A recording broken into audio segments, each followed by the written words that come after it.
Welcome everybody to MogTalk 110, the 90K effect. If you guys are unfamiliar with what MogTalk is, it's a show based around Final Fantasy XIV community, discussing anything from Chuckboat Racing to Savage Raiding to getting kicked off your servers in the first few days of playing this game, and first few weeks playing this game. We have a pretty interesting show. Before we get too deep into it, I do want to introduce all of our guests that we brought on. First, I'm going to introduce, oh, you know what? I forgot the order, so I'm going to do it a little bit differently. Hold on, wait a minute. Okay, now I got it. All right, Merri, welcome back to the show, Merri. How are you doing? I'm doing fantastic. Glad to be here. Yeah, it looks like you kind of embraced the new job there.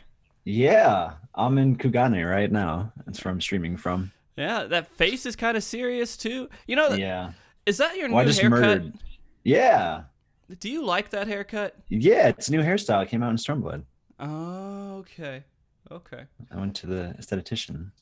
All right. Yeah. Very good. All right, Merri. I got to ask you, if you had to sum up everything into a word to describe all of your experience from last week, what's that word? Outstanding. Outstanding. Okay. I'll take it. All right, guys. Who else do we have on the show? We got NarikoStar on the show, who's been on the show plenty of times recently, over there having a good party. And of course, I'm gonna call you out again, and congratulate you again. Thank you. On your little guy that's coming. Yep. And November. We'll all be looking for raid time, kind of how that's gonna turn out for you. Okay, Nariko, one word to describe kind of your overall feeling with your experience with Stormblood. My overall feeling, probably streamlined, but I think the community would say disconnected or turmoil. Disconnected. I had a good experience, so I would say streamlined. Streamlined. Okay. All right, and you guys might know Arthars from his many shouts that he has done. Arthars, one word to describe your last week of experience here with Final Fantasy XIV Stormblood. Robot! Oh my god. So we got Raban, we got disconnected, streamline, all right, and then we got outstanding. So we have a handful of opinions here. I think we have some stuff to talk about, and I don't expect everybody here to agree, but you guys might, and it's perfectly fine. But please don't hate each other by the end of the show. That's all I'm asking. All right. Oh, of course not. Okay. Good. That might be unavoidable. Wow. Oh, hey, I don't think it's gonna be from me. I think y'all are gonna throw some salt my way.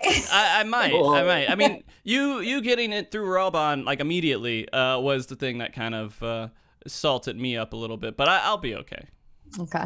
All right, guys. So the topic today is, of course, going to be about Stormblood, the last week or so, how the early access went, how the first week of the expansion has gone so far, all of our thoughts. Because the main reason I'm doing the show is because it's been some heated stuff, man. It's been heated out there. It's hot. You guys have been saying some stuff all over Twitter, all over Reddit, everywhere. And we just need to discuss it. We need to get it out.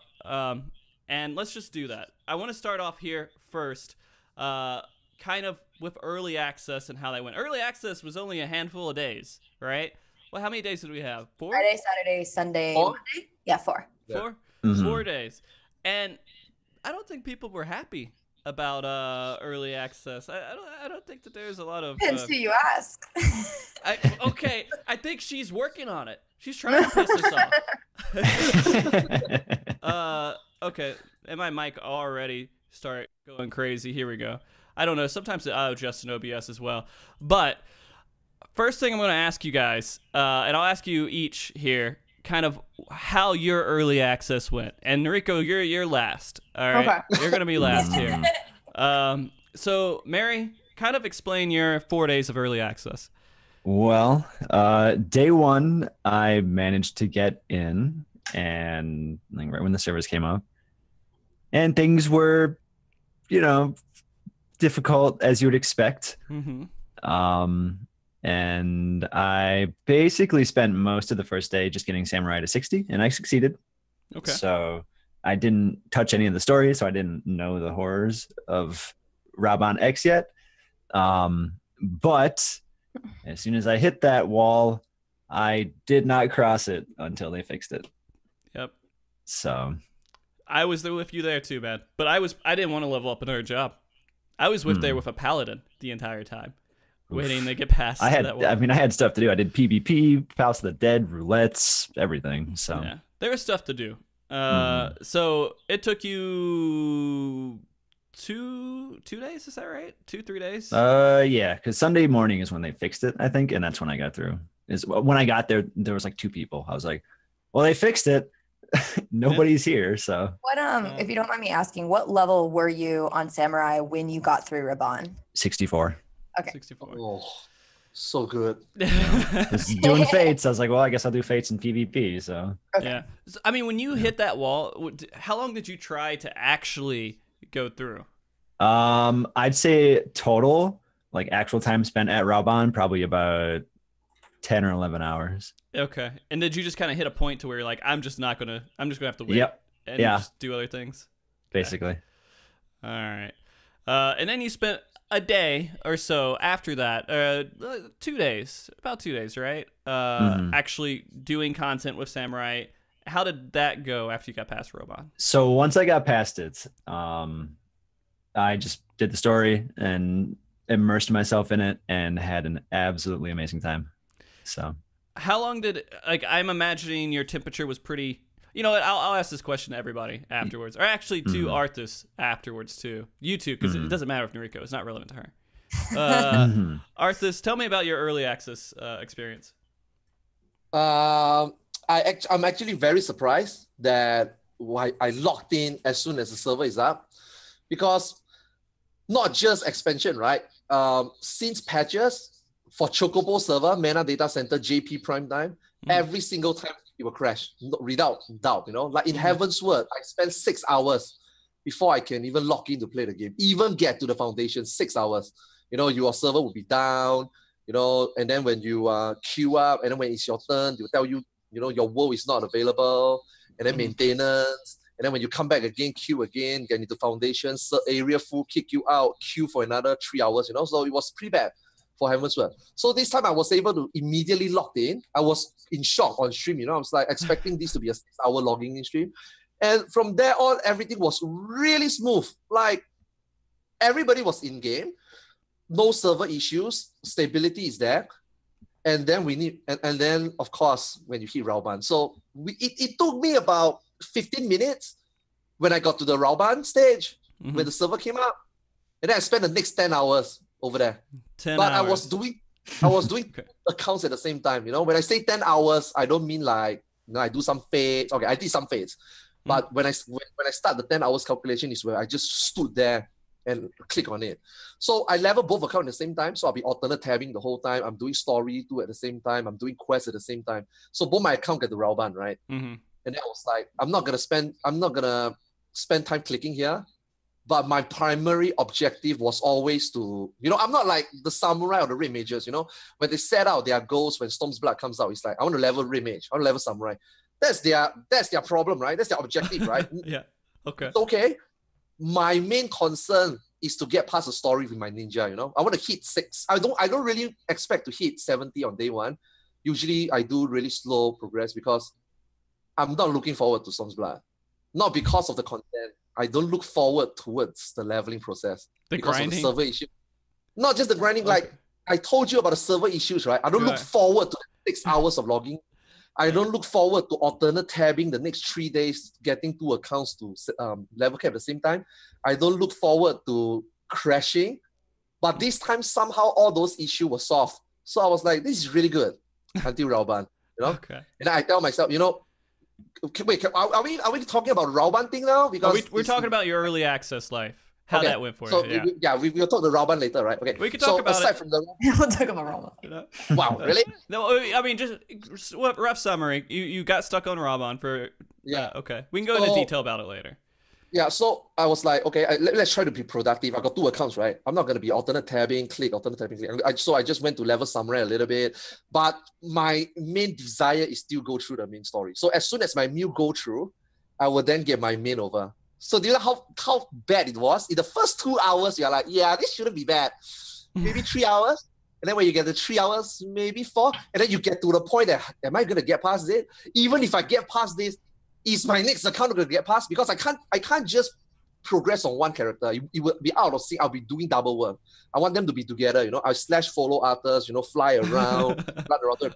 I cannot just have one character to get through. So 10 hours later, I finally got through. I was doing Palace of the Dead, and then suddenly I heard the BGM of the instance. I was like, oh, I got it. I fucked the Palace of the Dead. I just left. I'm like, fuck you guys. I'm not doing Palace of the Dead. I'm going to do my story. I don't expect it to be that, you know, kind of overtuned. I'm not sure whether you guys feel the same. It's not difficult, but the mobs are so overtuned that I heard people actually fail it. I'm like, dude, you know, I'm sweating. 10 hours later, I got it. I'm not sure whether I can do this, you know. So I was like really red mode doing it. And then luckily enough, immediately after my Mew got through. And then from that point on, it's like more smooth sailing, like what Merri says, outstanding after that. Mm-hmm. But after that, I'm kind of drained already because it kind of is, I don't think it just screws my plan. It screws up with a lot of people's plan. I got friends, you know, people in my Discord, like Muni is like, you know, he wants to do one shot, one sitting, but he just couldn't do it. God knows how long he got stuck. I think he got stuck really long as well. It's like screws up a lot of people experience. Except for one. And then okay. After that, it's pretty good. Yeah, we'll talk about the Roban thing later. I guess. Yeah. If you don't mind me asking, what time? Did it say you got right into the server, right? On your server. How long did it take you from logging in to get to Raban's part? 15 minutes. 15 minutes. 15 minutes. But okay, I don't think you read. He didn't read anything, right? You just clicked through it. Oh no. So you didn't go to the fringes first. You went straight to Raban. Because you can go peaks. Or sorry, you didn't go to the peaks. You went to fringes side first? No, I went to the fringes. There was a few people there, but there was a problem telling me about, you know, what was that? You know, action, your event action system. Okay, fine. People in my chat said, don't worry, it's a 3-step. You can do the other 2 steps first. Okay. So I did 2 steps, and I come back. I'm like, okay, maybe I should have just try a little bit harder, you know, at the beginning. You know? It's sad. When I get there, it was really bad. It was really bad. I was like, how bad can this be, right? So I'm going to just go and tell you, when they fixed it, I got in. And I was like, oh, man, I got in. And everybody was like, oh, man, you got to do this right so you don't fail it. You got to focus on the robot. Focus on the robot. Focus on the robot. I'm like, okay, I guess I'll focus on the robot. Then the little guys killed me. And I'm like... But you got in on Sunday when it was yeah, and then like 5 minutes later I got back in again. But it was frustrating because I was like, oh yeah, obviously I should probably kill the ones that I could kill quickly. So I don't have mass. You kill. Oh wait. The little guys you can kill quickly. The robot you can't. And so like it kind of frustrated me a little bit. But I was like, okay, whatever. As long as I get back in, I don't care. Nariko, let's give a different perspective. How was your early access? You didn't want to go? Because mine was actually quite no, good. I mean, mine doesn't matter.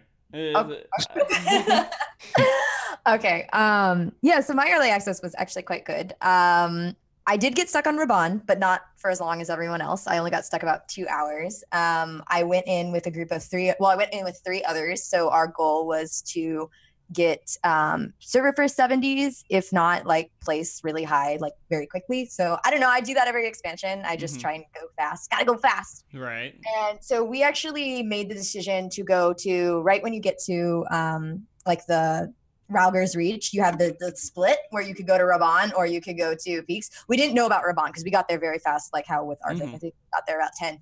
We wanted to go to the farther one because we knew congestion would be a problem if everyone was coming into that first area. So we actually did the fringes first. And then when we got to Raban, there was a decent amount of people there. So I think we got to Raban at like the 30-minute mark maybe. So we were skipping cutscenes. And we tried straight, like our whole group probably tried straight for about 10-15 minutes, just like constantly clicking. And coming from going through, this is now what? I went through the Realm Reborn launch. I went through Heaven's Sword. And then I've played a lot of other MMO launches. We knew something was up or something was wrong. For those of you who are around in the Realm Reborn, this actually did happen before. So it was very common. And so we just started fate grinding. So, because we knew it was like broken. So normally it's a congestion thing. When the servers crash, you can get back in really quick. So I think we did fates for like 2 hours and it was still broken. We were checking every so often. And then finally, I'm sorry, you guys didn't get the streamer privilege to like get through. Oh, if you're a streamer, you know, the Square Enix just I'm lets a you through. streamer. I don't know. People I would didn't come get into my through. chat and be like, "Yo, you're a streamer. Why aren't you getting through?" And I'd be like, "I don't know. We're just not through." But someone came in and said Mr. Happy got through, so we were like, "Oh shit, we gotta go!" And so we went through. And I think the big problem were a lot of the people who were going as 4, like the pre-mades of 4, only like 1 or 2 of them got through.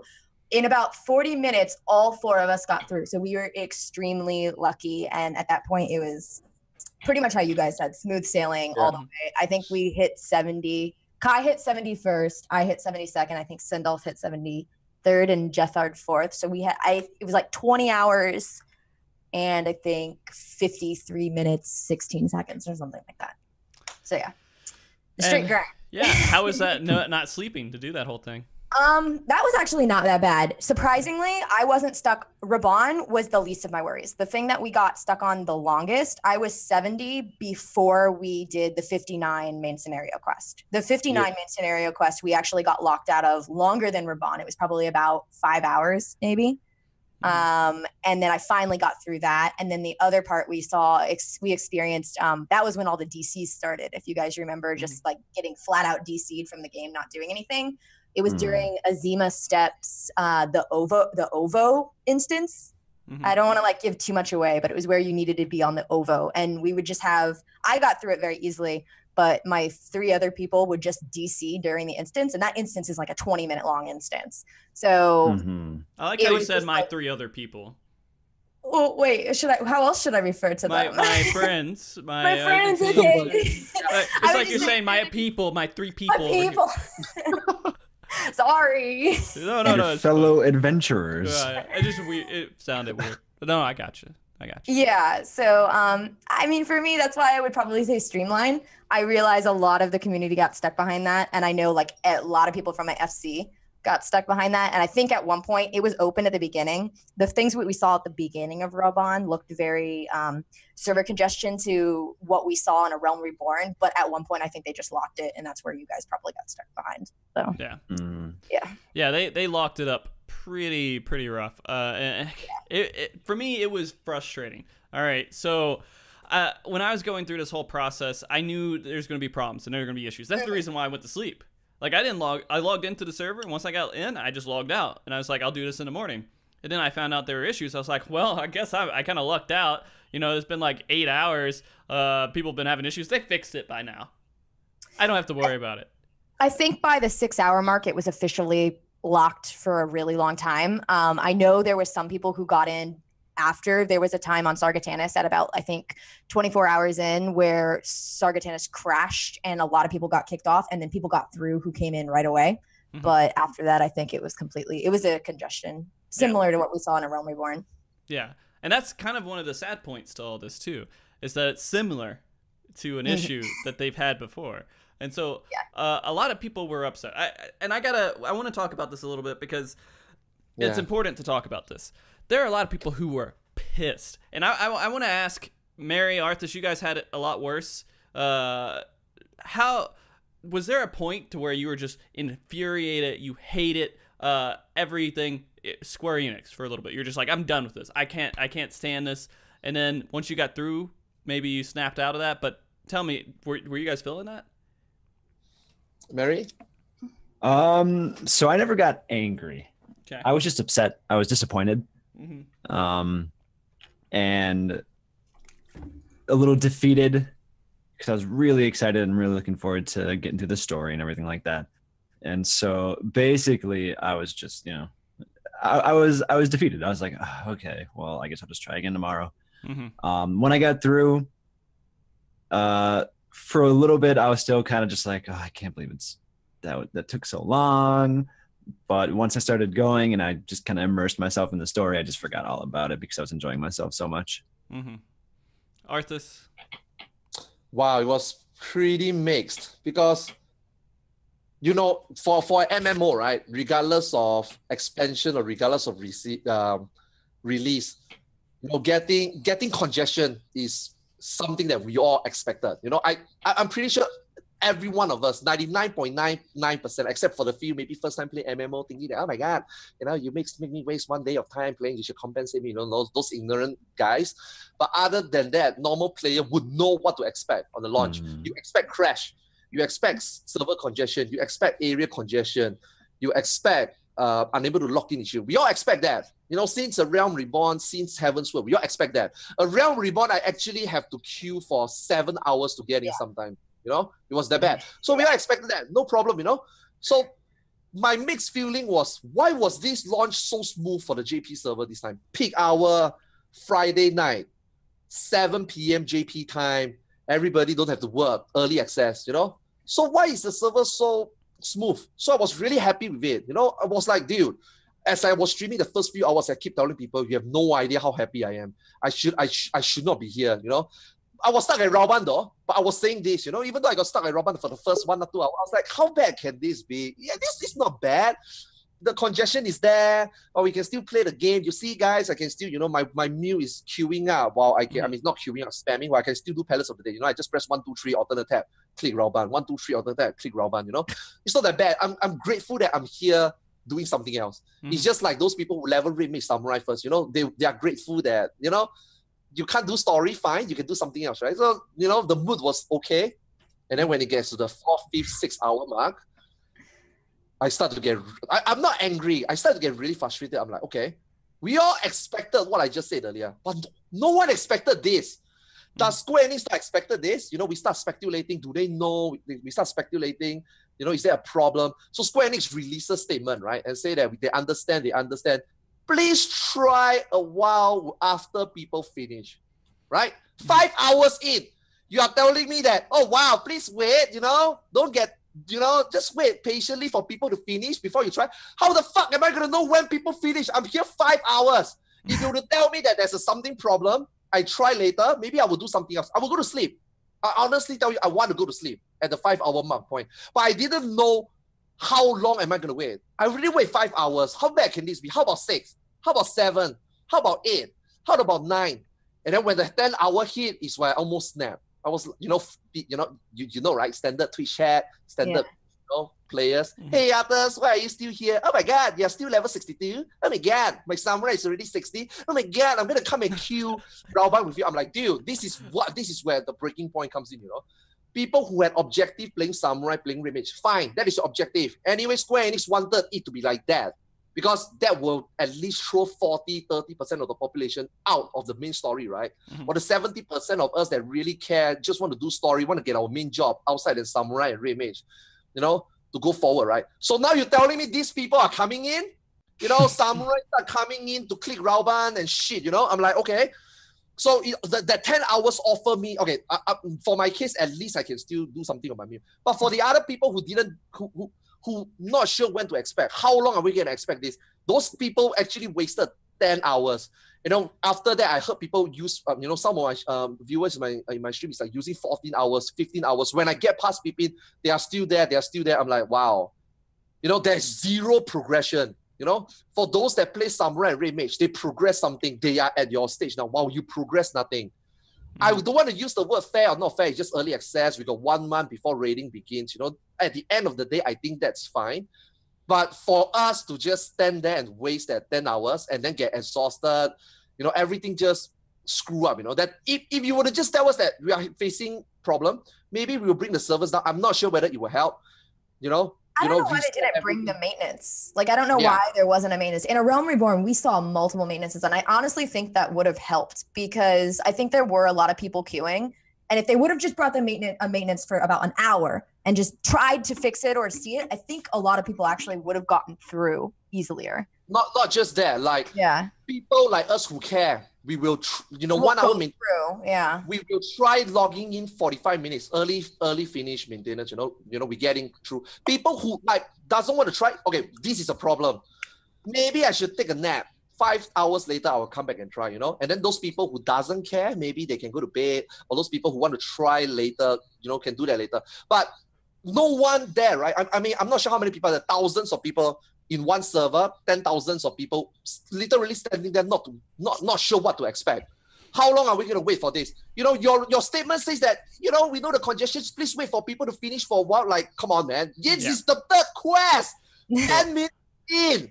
Yeah, so we get to Robin, you know. I'm gonna say for sure the communication was weird. It didn't make sense how it was how they let people know what was going on and how they let people, because any person who kind of understands maybe a little bit of how PR works and how video games work and how MMOs work and understood maybe what the situation was, they wouldn't say that sentence. They wouldn't say keep trying. That doesn't make any sense. Like, but they say something else though. You know, after that they say, "Hey guys, what did they say afterward? Fuck." They say, okay, that, okay, guys, this is why, all right? You know, Yoshida released. I honestly don't think Yoshida said that. You know, Yoshida must be like home sleeping or something. So the address, they address and say, we understand the situation, right? You know, this is after 10 hours, by the way. You know, we understand the situation. We want server stability this time. We want to make sure that people in this early access can get into the game to do something, rather than, you know, I understand that this might, you know, hinder the progression because, you know, they cut down, they actually say that they cut down the number of instances. Yeah. Usual, you know, for example, maybe exactly 50 people can do this. Yeah. So they normal. exactly tell you that they cut down the numbers because they want stability. They don't, in bracket, they didn't say out loud, we wouldn't mind you stuck there for a little bit, but we sacrifice the amount of instance, whatever bandwidth it is, whatever, you know, server hardware it is. We want to make the server more stable, which they achieve, which is nothing wrong. So I'm like, okay, at least you say something, I'm okay with it. Because it makes sense. Because from what I experienced from Heavensward and A Realm Reborn, this is at least easily 100 more times stable. I'm actually in the game the whole 24 hours without getting kickoff. So I appreciate, because it's true. You know, if it's Heavensward, I would be kicked, like Nariko was saying earlier, I would be kicked out 10,000, 20,000 times. I probably wouldn't want to try it. But this time, it's true. And then, when I got to Pippin, that is where I get angry. No. I got past Pippin one try. That is my problem. I'm like, you know, when I got to Pippin, I was like, oh my God, another instance. You know, if this were to tie to Palace of the Dead, or this were to tie to Rauban, you know, their instance server, I'm going to get fucked anyway, right? So I got through one time. Everybody got through one time. And then when I got in, that's where I snapped. I'm like, so you are telling me that 61 quest Pippin, which is literally 5 minutes after Rauban, is empty? The servers for it's different because I got in, everybody got in one shot. So you're telling me that the allocation for Pippin is different from Rauban? What about those people that, you know, 10,000 people is stuck there, right? So nobody is attempting. I'm not, by that point, I'm not sure, right? I'm not sure exactly, you know, spoiler, maybe in Kugane, there's one more instance. I'm not sure that, I didn't know that, right? I was like, okay, so I'm looking at the pattern. 60, you have Rauban, 61, you have Pippin. Are you going to tell me that, you know, 62, 63, 64, all the way to 70, there's going to be an instance? And if there's an instance, you're telling me that you cannot allocate those empty instances for Rauban? Let's just say that there's, you know, 3 more instances after that. Can you allocate half of them to Rauban? At least a lot of people go through now, to solve the question. I'm not sure how that's how it works. It probably works differently. I mean, I don't know how servers work with MMOs. I can't, like, how they do the coding, how everything else changed. I don't know that stuff for sure, but I do know there could have been, it's obvious something could have been done, but we don't know what could have been done and how to do it. And they were, so all this saying, everyone's like, oh, SC doesn't care. This, I want to clear this up because this is something that I understand. I'm like, hey, shit's going to happen. Stuff's going to go wrong. And they're not happy when stuff goes wrong. They're pissed off. Because if stuff goes wrong, especially when they have streamers coming in and streaming this game, like they had big streamers coming in to stream the game. Yeah. And when they can't get through, they're all stuck. Yeah. They paid money for nothing. This is like you're going through this whole process, all this advertising, everything else, and then all this stuff happens. You think that they are like, oh well, sucks. I guess I'll try to figure it out. No, they're pulling their hair out. They're going crazy. That's what I can assume. It just makes sense to me. They're upset. They're trying to figure it out themselves. Yoshi probably wasn't sleeping. I'm sure he was up there and he was just like, I don't think he know the magnitude. No, I don't think he know the magnitude. I think that for him, number one, server is up. Everything's green, healthy. I think we did a great job, which in a sense is a great job. I don't think he know the magnitude of the Rauban incident because it was like, I don't know, midnight. Okay, he's a producer. I was just kidding when he was saying he was there. But I'm pretty sure for his first check, servers up, everything looks okay. Congestion, we expect that. I don't really think he know the magnitude when he says that, you know, guys, just, you know, take your time, wait for people to feel. I don't think he knew that there was tens of thousands of people there, you know. And like in the morning, you know, it was really weird. We were joking in my channel at 7 a.m. 8 a.m. Saturday morning. You know, someone that Mila was like saying, yo, just wait for Yoshida to get his morning coffee, where he like literally see what's actually the real, the magnitude of the problem. Yeah. They're going to open it up. So as when he say that, as you go to 8 a.m., suddenly there was a window where a lot of people went through. And then after that, the server crashed on the NA server. I'm like, wow, yeah, Yoshida got his coffee, man, right there. Yeah, I mean, I would have loved to have like cameras going on in their office, looking at us, and just like, and just see what's happening. I want to see what's actually going on there. I wish I could talk to somebody who was in the room that wasn't protected by some sort, or like had to be like under non-disclosure or something, like someone who could actually tell me what was going on and know everything factual there, because it would be interesting. Because it was horrible, and they lost people. There's people who won't play this game again. It's sad because of that, and that's money that they bought the game, right? Like, they bought it, but like that burns them out. Like there's people who like get expansions and then they like, oh well, this is crap, I don't care, and then they go away and they just forget about it. I mean, isn't that where the majority of their money is though? You make the most money on buying the actual content, right? No. Every month, $15, and so 3 months, you like get way more money. Like in 3 months, you make more money than the expansion. Like, sale buys personally. No, let's be really honest. These people is not going to stay the game 3 weeks. I'm going to be honest. Like, not calling names. Some of the big streamers. Oh well, that's different. That's different. Really completely. Honest. Yeah, they're going to. Those guys jump game to game. Yeah, I mean, I wouldn't say this should affect your decision whether to play this game. You know, and you know, this is just a small case. You know, just an isolated incident. That you shouldn't judge an expansion. I mean, the expansion haven't even started, you know? Well, let's talk about bad press that came from that, too. Yeah. My friend who doesn't play this game at all knew how bad it was. The early access. He didn't maybe not know Raban, but he knew that it was like a shit show. He knew it was horrible. Yeah. And so you have all of this stuff going out, all this like bad press going out about how horrible this is. These guys might not come into the game now. And just because of that one little thing, it's sad, but it's true. And so that's why these guys are not just sitting around lazy and they don't give a shit. Because they're how many I didn't get to like go and look out for out press just because I was so like in Stormblood, as I'm sure a lot of people were. How many early access reviews were there versus the actual game release review? Because I'm sure the game review changed. Because I mean, most people got through what? Monday night. So that was right before the actual access of the game. I'm sure there's still stuff coming out. Like it's still just like kind of new. I haven't actually researched all the news articles out there and everything. Yeah. But it was just strange to me. Like when I couldn't get through to Robon, I went out and ate dinner with a friend, and he was like, "Yeah, man, you guys got screwed." I was like, "How do you know this? You don't play this game." And so go ahead. Well, I was just gonna say, to kind of counter that, though, like these people who are, you know, quitting over the first few days being rough, in my opinion, those people likely wouldn't just play the game for a long time anyways. Yeah. I mean, if you're going to let something like that deter you from a game, you're probably not going to stick around anyways. And more importantly, in regards to like the reviews and everything like that, a rough start, yeah, it sucks. But I think having, you know, gotten through the story, and I didn't skip it. I just went through it, all the fights, all the encounters, everything.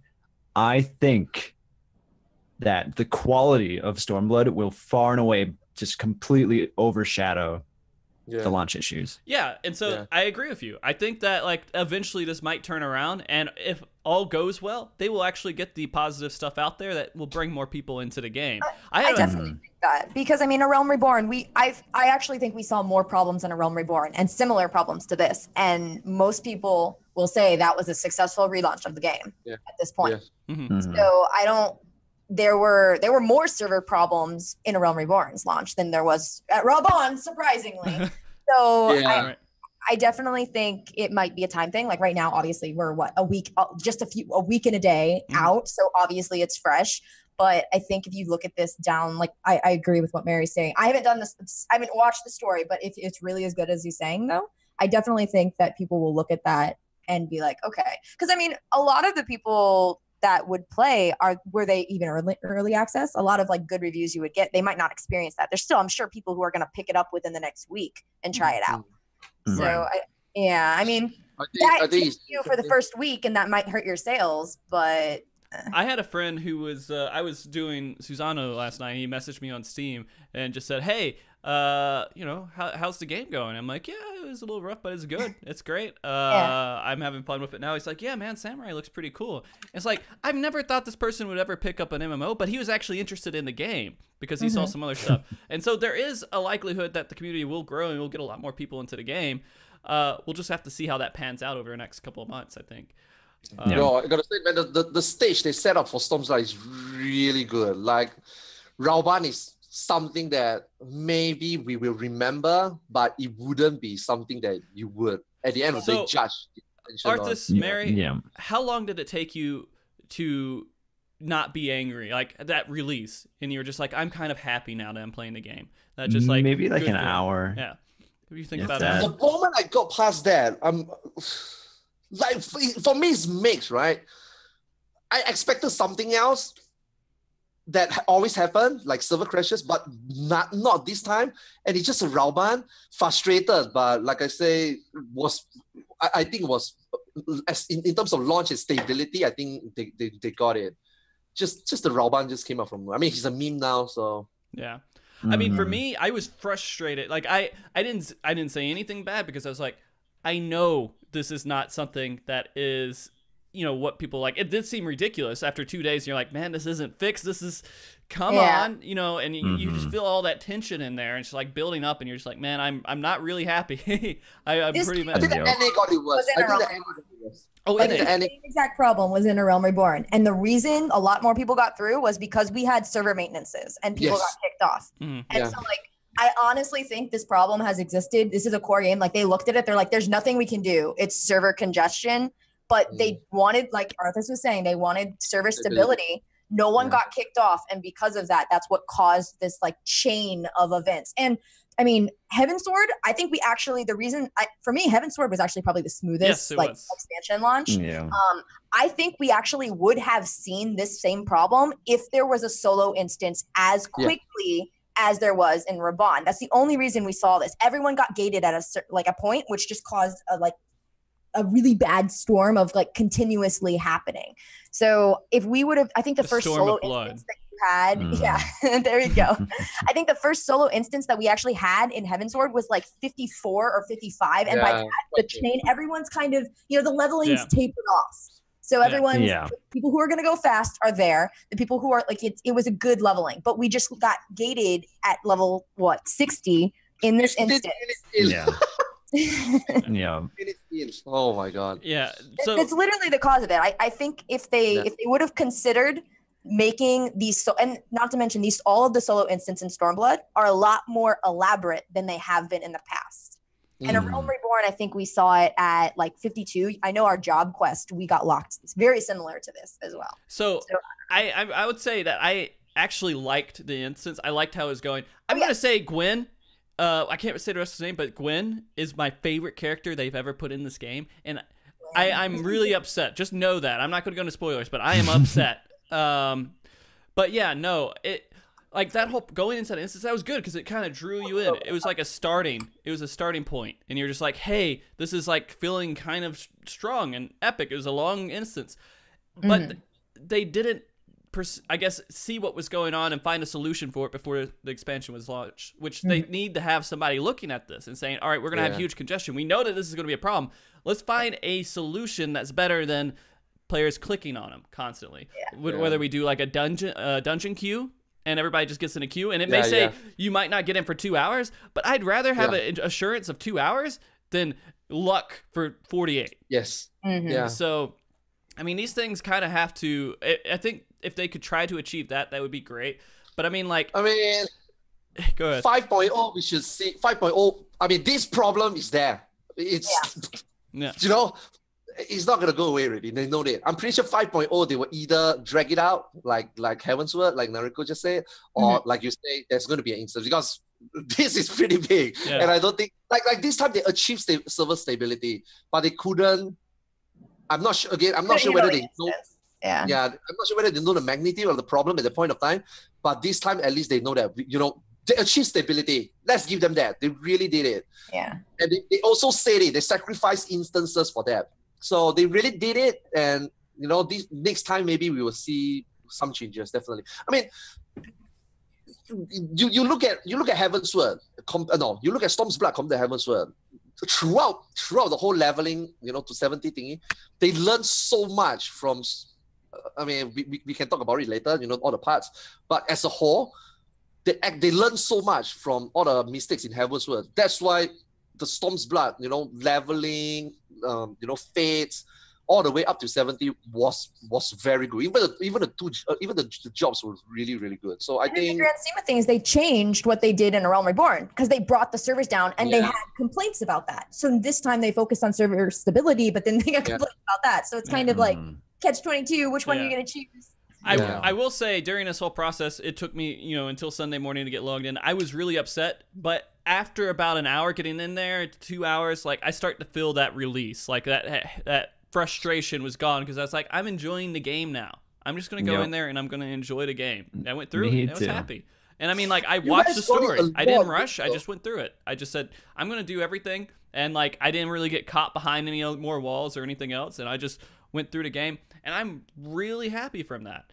I mean, I think if they want to look ahead and fix this problem, like, later on 5.0, because I know me and Kai talked about this, was they should do those instances, but bring more people in, bring like 4 people in, because that would actually cut down. The fact was we own one person getting in a solo instance that's having to load all those assets. But if you did something, it would at least cut down on server congestion, or would it solve the problem of not having to load as many instances? So if you even did like an 8-man instance right off the bat, I mean, that might suck for the case that there was the new jobs being brought in, but they still had to level from 50 to 60 or 50 to 60 anyway. So well, just make it like not needing a healer, not needing a tank, not needing, just make do it like a Palace of the Dead. You don't need a comp. Just bring in people, bring in an instance, and you fight with people. Do a story like that if they want to avoid those kind of congestion problems, but they still want to have like a good instance. If they want to do that off the bat, I think that would at least help. It would help service. It would keep their service. Well, obviously, we'd hope it would keep their service stability. It would help bring down the number of instances that are loading. And then you could still get your like fulfillment of having a story instance really soon, like really early on. So I think it would hit all their points if they did something like this in 5.0. But yeah, I mean, again, we're just spitballing because I don't understand how the game, like the back coding of everything works. I don't understand how the servers and everything works, but it seems like it would make sense. And I just hope that they find a solution going forward. That's it. Well, from what we've seen, they've changed. I mean, based on A Realm Reborn's complaints, they did this in Stormblood, and obviously now there's still complaints because serviceability. So they did fulfill what the major complaints were in A Realm Reborn, which was their worst launch. I think Heavensward went pretty smoothly, and aside from serviceability. So they are making adjustments to our past things. So I mean, I definitely think they're listening. It's just a matter of what are they taking in consideration. So. Yeah. All right. So I want to move forward just a little bit here, and I mean, we talked about Raban like a good bit, and I think we've kind of said the points that we need to say. Arthars, I know you're holding a little bit back. Is there anything else that you want to say on Raban? Let it all out, man. I can't really complain much. You guys got it. I was like trying to say a few times. You guys got it a lot worse. Like you guys even have the Pippin problem. We didn't have that. When I finally got past Raban, I was like, okay. I mean, I wanted to do 10 hours more. I could have been a lot ahead. 10 hours more. I don't expect this. I'm going to go for a nap. When I woke up, people in the channel is like, dude, I'm still stuck in Raban. I was like, what? Seriously? And then some people is saying, yeah, I got Raban and then I got a Pippin. I was like, there's a Pippin? Yeah. I don't even get it. When I woke up, the Discord is like, yo, Arthars, there's a Pippin Savage. I'm like, what the fuck is a Pippin Savage? Have I got past it? And then they're like, yeah, it's the one immediately after Raban that I did before I ended. I was like, well, thank goodness, man. But then I went back to the in my server, I went back. I didn't really see anybody at Pippin. So I think you guys got it worse. And then, the stories comes in where you guys have, server crashes, people 90K, people got through the DC, more people that was online got through, and then everybody piles up at Pippin. So for me, I mean, 10 hours, yeah, but I think you guys got it worse. So Actually, so to kind of add on to that, if I can, is that okay, Frosty? Yeah, go. So basically, with the NA servers, we had, I think, 3 major things. We had one, it's early access, it's an expansion, everyone's online, and that's congestion. Then we had the DDoS that we later found out about was occurring, and that was on the NA servers, and so that's also making it worse. And on top of all of that, I think out of all 3 of the data centers, NA has it worse because JP servers are primarily JP players. EU servers is primarily EU, but NA has a mix of everybody. We have JP players, we have NA players, we have EU players, we have Australian players. I feel like there's just so much more on the NA servers than on the other 2 data centers. And I almost feel like this might be a prime example of like, we may need 2 separate NA data centers, like an East Coast and a West Coast. I mean, that might not be a bad idea to get that organized, but then you're kind of splitting up the community a little bit more there too.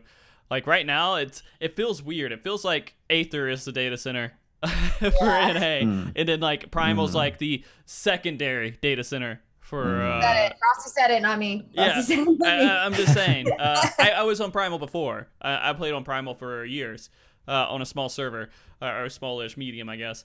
And I mean, like there is some like JP servers they have Tonberry, which is like Australian kind of based server as well. I mean that's where the Australian community comes. Yeah.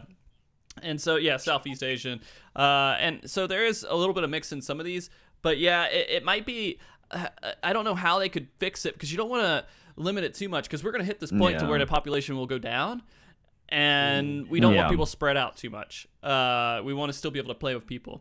I see one more thing too I want to comment on. Sure.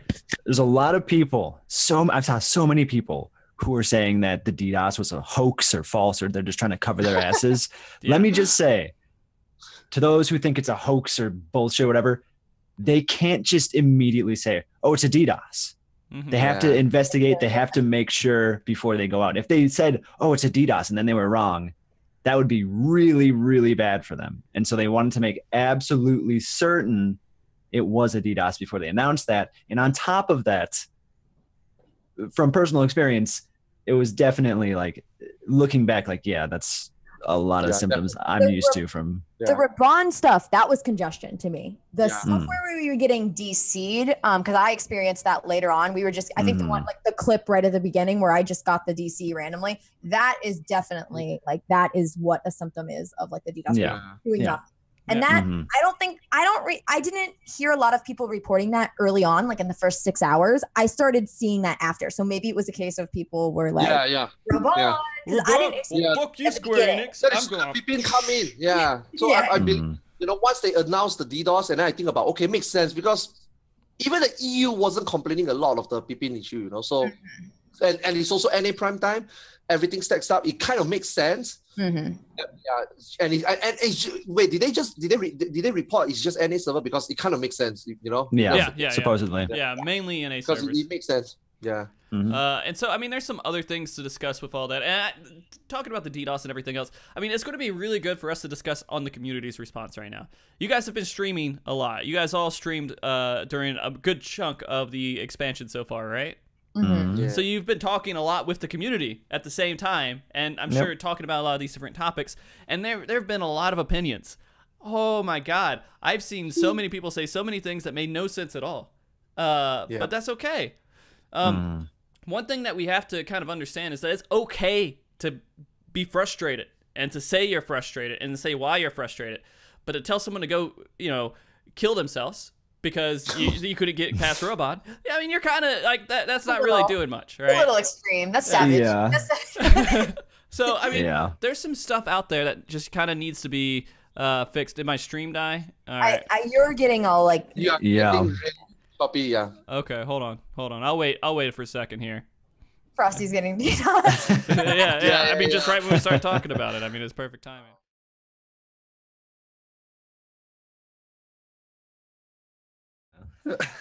All right, so let's get back into the conversation now. I want to hit again the community's response on everything, especially with the DDoSing and everything else that kind of happened. I feel like people were definitely a little bit negative. Would you guys agree?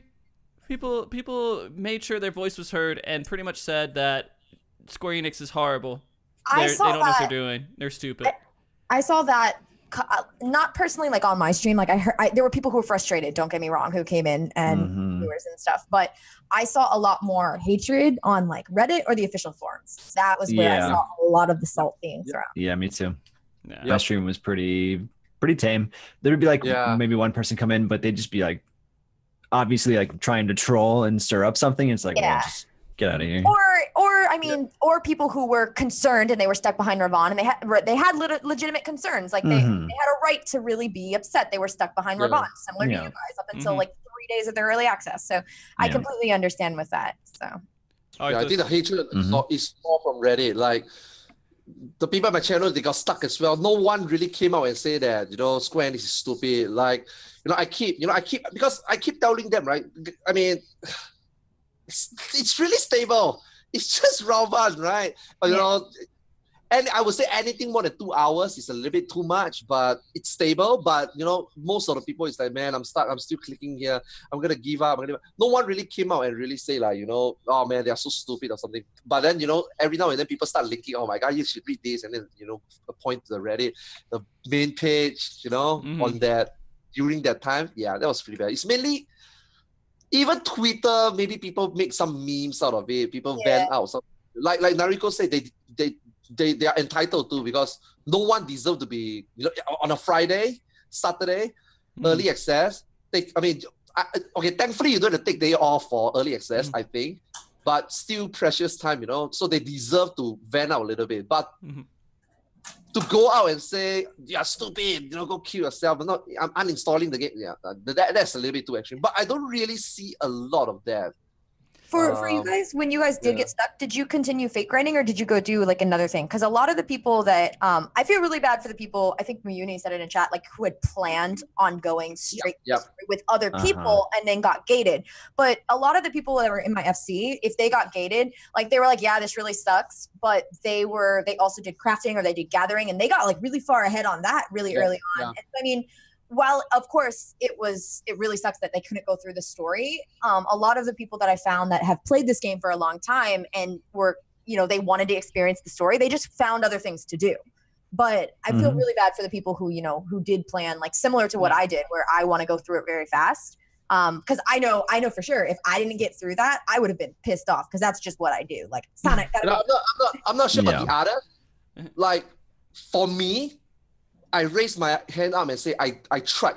It was on stream. I tried 10 hours because I done other things. Because I was leveling my samurai in Palace of the Dead. But every GCD I pressed, I was alternate tabbing, trying to log in, trying to get to Raoban. So for my case, at least I wouldn't be like, I know a lot of people exaggerated, you know? I raised up my hand and say, I really tried 10 hours, you know? But there's people out there exaggerated. I've been trying this for 11 hours, right? And then I will, you know, throw a random question. So what level are you now? Oh, I'm level 65. So I'm like, you telling me that Raoban give XP while clicking? you know what? No, I did some fates while doing it. I was like, then you can't say that you tried 11 hours. You got to 65. I was only 62, you know? I basically finished all the quests, I think 62. And then I stood there. I mean, I did a few fates, you know, while doing the other two quests. I did a few fates. So I got to 62. I stood right at Raoban and I was clicking it. Some people was like, I got to 65 from fates, but I was stuck at Raoban for 11 hours. I'm like, look at the clock. Wait, how? Am I missing something? How are you gaining XP while clicking Raoban? So a lot of people also over-exaggerated, you know? So they only say they stuck 10 hours, I'm going to say something. Just sit there. I'm going to say something about that too. I mean, a lot of people did say that, right? And so I went out and I would like PvP a little bit. Then I would go out and eat. Then I would come back. But I mean, there was a good amount of hours where I was playing Mario Kart. But see, when I was playing Mario Kart, and I think a lot of people did this, and this is because people were going insane. And there's a point where you have to say, yeah, it's okay to do this. People were getting little macro programs to sit there and click the button for them and just click. And so they didn't have to click it. They just had to have a computer up and have that macro program running. And I was out there kicking back. I was like, I'm not going to lose any of my sanity just sitting here looking at the screen doing this, because it doesn't make any sense. But I want to get in. And so I can't say that was a bad thing, because why not? I'm not going to sit there and hit 004 escape, 004 escape constantly. Yeah, I did for a while, and then I was like, no. Yeah. Wow, that's a key request. Yeah. I got so good at it, I could do it without looking at the screen. I like had my head on my desk and I was just like listening to it. Just like tapping. Yeah. You know, I was like making a joke, like every time I skip cutscene, right? You know, I was like, because I want to skip spoiler, because it's like the stream I tell people I'm gonna skip spoiler. Yeah, you don't want people. Yeah. You know, when I skip a cutscene, I was like, whoa, did you see how fast I skip cutscene? Round one stream. You know? See how fast that was? It was in my. I'm ready. You know. Yeah. No, and I feel like that was something that I usually like. There's ways that you can abuse that stuff, but like I didn't give a shit. Like I seriously stopped. I was like, this is not something that I feel like Square Enix wanted me to do. This is not something I want to do. I'm going to go play Mario Kart, and I'm going to just sit there and watch it on the corner of my eye, because I felt like this was I would be angry. I would have been infuriated. I knew that I was hitting that point to where if I had to do this, I would blame Square Enix for something that I shouldn't be. And then I would actually mentally have something in my head that has hatred for the situation. So I had to like alleviate that. And I was like, I want to play the game. Kerr got through before I did, and I was like, I was like, okay, well, if she did, I have to keep trying. And so I kept trying until I think it was 4 a.m. Well, that's how our group got through. Every time, so we, like I said, I think we tried about 2 hours in, we heard someone came in and was like, streamers are getting through, streamer privilege. And I was like, really? And someone said, yeah, Happy just got through. And so we rushed over, did it. Kai got through. The second Kai got out, someone else in our group got through. So I definitely think it was like limited, because like when he'd be like, I just finished the cutscene, try and get in. And then so another person got through, and then eventually it took us about 40 minutes of clicking, but all 4 of us got through. So when people were getting spit out, at least at the beginning, people were getting through. It's just how many? I think there was like only 10 instances. Yeah. Someone says 16 in the whole data center. I'm like, where do you get the number? 16? Yeah. 16? No, so here's the thing. Like, there's absolutely no legitimacy behind like streamers getting through. Just streamers were a lot more vigilant about doing it, because they were streaming the game. Exactly. That's really it. And there were a lot of big streamers that couldn't get through. And I think they didn't get through until Sunday. And but the people that we know, we're gonna find some reason to throw up a pitchfork about it. No, that's throw definitely yourself not the case. my way. You can do it. Yeah. So I don't know. The other stuff that the community was saying, like you were saying, Merri, was that like the DDoS was an excuse, and there's no way that it could be an excuse. I think a lot of people are misunderstanding. They're thinking that Raban was the DDoS. That's just congestion. Like that is straight up just congestion. But the stuff that we were experiencing, I think it was about 8 hours in, that was literally where people were just DCing. That was definitely symptoms of what I've seen across multiple MMOs as a DDoS attack, and what we've seen. I mean, I've even seen it at 11 as far as that. It's you'll get lag, and then you'll just DC. Right. Yeah, I mean, that sucked really bad. And then people just like took, I don't want to get into who and why and what, but there's just some assholes that were like, hey, I can do this. I'm powerful. Look at me. I can send this multiple pings towards their server, and I can make it happen. And I don't give a shit about you, dude. I just want to play the game.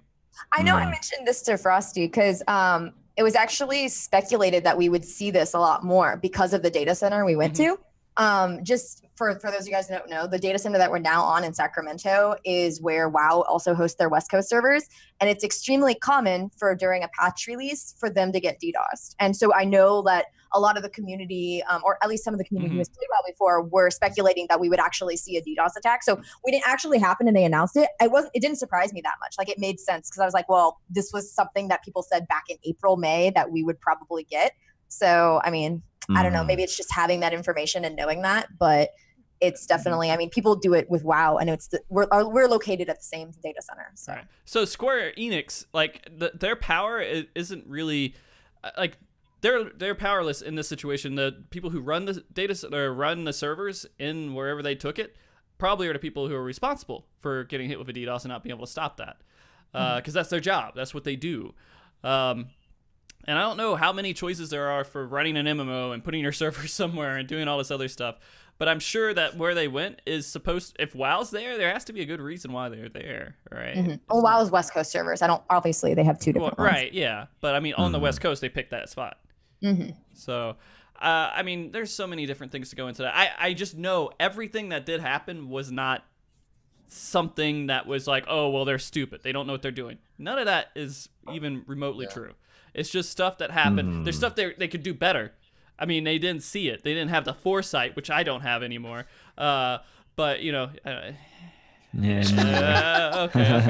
Took me a while, okay? Took me a while. It's good. Did you guys save your actions, by the way? What do you mean, save actions? The ones they took away. I thought about making a hotbar and putting those on there just so I could be like, yeah, you could go back in one day and you could just look at it. Oh, like you mean the well, I had the stone skin one saved. I want that one saved because it's just a cross through stone skin. I saved some of them. I didn't do it for Paladin, but I did it for Machinist, and I felt pretty good about it. I was like, man, I'm going to be able to pull up my stream one day, and no one else is going to have it. I'm going to be able to do it. I could edit. It's my icon. That's like my 1.0 privilege. Yeah. All my cool 1.0 stuff. Do you still have your dated gear, Mary? Because I still have. I do. I got plate gear I can wear on any job. Okay. I got some pretty sweet earrings, but yeah. Oh yeah, everyone sees them. Earrings. Okay, and so I mean, there's a lot of other reactions. The other thing is that people are like, "Well, this sucked. Give me some money. Compensate me. Give me free game time. Give me something for this." And now it's hard for me to say no. That doesn't make sense. But on the other side, it doesn't. I kind of don't want it. And I'll let you guys talk about that a little bit, then I'll throw my 2 cents in there. I think for me, if this persisted into the actual release of the game, I would have been more on the edge to say, yeah, let's give some compensation. But it's an early access. For anyone who has played MMOs, early accesses are really rough. I think a lot of the people who are asking for that played in Heavensward and experienced a quite very, very probably one of the smoothest early access I've ever experienced was Heavensward. Not for JP though. So I don't know if this problem would have continued through the actual release, I would have totally been like, yeah, let's start compensating, or I would have been a lot more for it. But right now I'm kind of like, it was an early access. Like I don't know. I mean, that's the thing. They have to have early access so they can say, hey, we have issues and we fix it. I mean, that's every game in the world. Yeah. Yes. Yeah. Yes. They also. I mean, that's early access. That's early access. The fact that it only I wouldn't say the word only. The fact that it affects only 10 hours average. Okay, on average maybe 8 hours in the early access. But I can't speak for the NA. But the fact that there was no server down, no maintenance, no emergency maintenance, I think that kind of makes up for it, because they can easily just bring it down for maintenance. You will still be looking at, potentially you will just go to bed. You will not be playing there 4 hours. The server might be down for 4 hours, or maybe multiple times, like in a Realm Reborn, like in JP servers, Heavensward. So it kind of makes it up for it. So I wouldn't say you need to really comment. And the most important thing, like Nariko said, it's early access. Most people who understand that term will know what to expect. Well, on top of that too, I'm pretty sure this is directly in the terms of service that you agree to when you play this game. No one thinks about that ever. Well, listen, let me say what I'm going to say. Man. So I think they allow themselves up to a total of 24 hours of downtime before they have to start compensating for it. So like, for example, when they did the data center transfer and they were down for like 3 days, I think it was, we got 2 days of days comp. People were like, why don't we get 3? It's down for 3 days. It's like, because up to 24 hours of server downtime they are allowed, but anything past that they have to comp, and the servers weren't down for 24 hours. So yeah.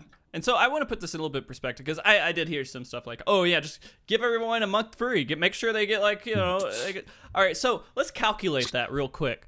If they gave everybody a month free subscription, and I'm just going to say average maybe $12 to $15, 15 because it's easier with math, and you have 200,000 people. Let's just say 200,000, rough average there. Hey, would you guys agree there's maybe 200,000 people paying for a subscription at least? Probably at least in the first month, yeah. Like if not, I mean, it might taper down, but expansion, I would definitely say that. Yeah. So we're looking at about $3 million if they gave away a month subscription to everybody. Oh. And $3 million that they lose towards development, people that they could pay to make content in this game, I'd rather be just whatever. I don't care. It's done. It's over with. Because if they can at least, they can't lose money. If they lose money, I know I'm losing content.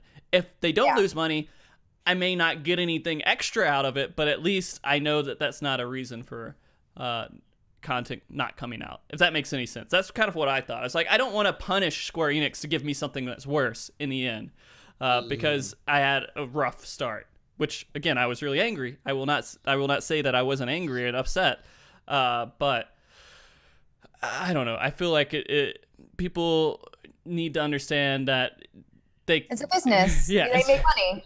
Yeah. Like those people always comes out with things like this, right? When will 14 be free to play?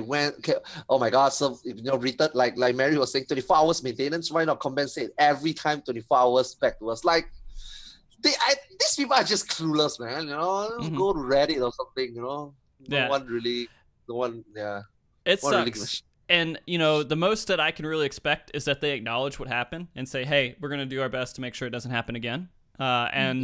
We're sorry. I mean, that's fine for me, honestly. That really is, because it was crappy, and as long as they understand it was crappy and that this is something that they can work forward to making better later, that's all I can really expect from it.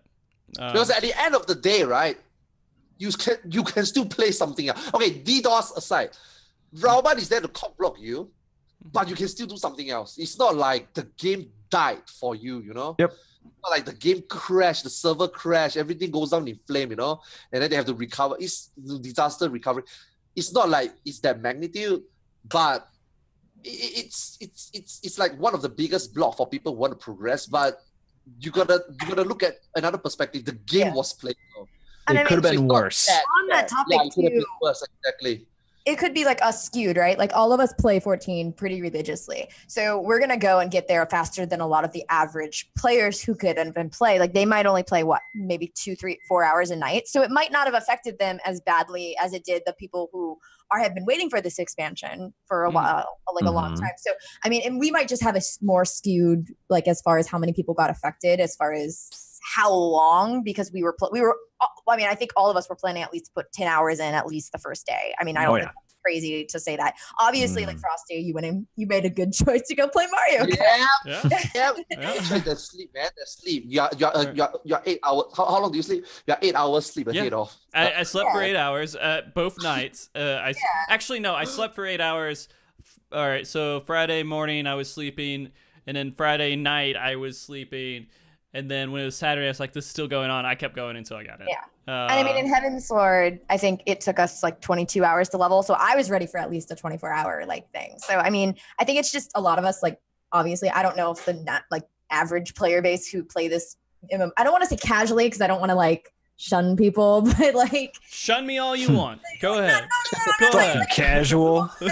People who are maybe looking at picking up this MMO, and just playing it nightly, a few hours. I don't know if it necessarily would affect them. Obviously, Raban being right there probably did affect them, but it probably didn't affect them to the degree it affected all of us that are here. Yeah. I'll agree with that. Okay. All right. I feel like we hit early access and the whole situation pretty good. I feel like we can go into a little bit of Stormblood talk here, because I actually do want to talk about the game, because I feel like I'm happy. I want everybody to know this, even though all this stuff happened. I'm happy right now. I'm content. So happy. There's not a lot for me to be upset. There's things that I can say, oh, well, maybe I didn't like this as much. Maybe this could be changed or whatever. And there's lots of people who are complaining about very many different things. And I want to get into all that.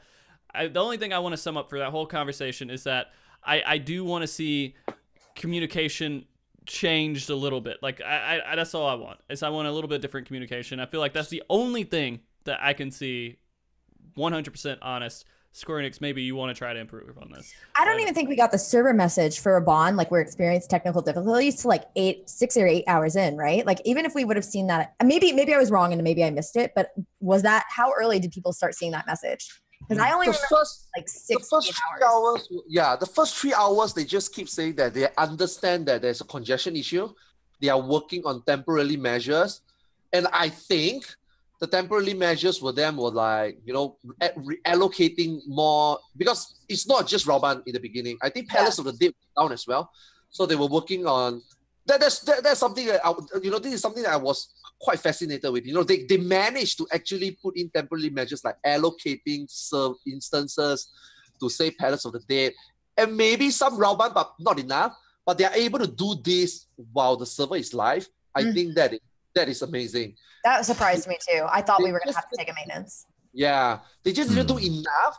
But just on that point, again, they come out with they come out with a statement and say, we want server stability. And I gotta say, it's a damn bloody good job at that.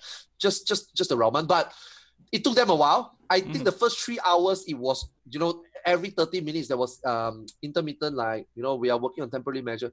I think 3 hours later, they start saying they have taken countermeasures temporarily and they will monitor the congestion more before they do anything again. And then, like Nariko was saying, I think about 6 to 8 hours later, then you start seeing the congestion.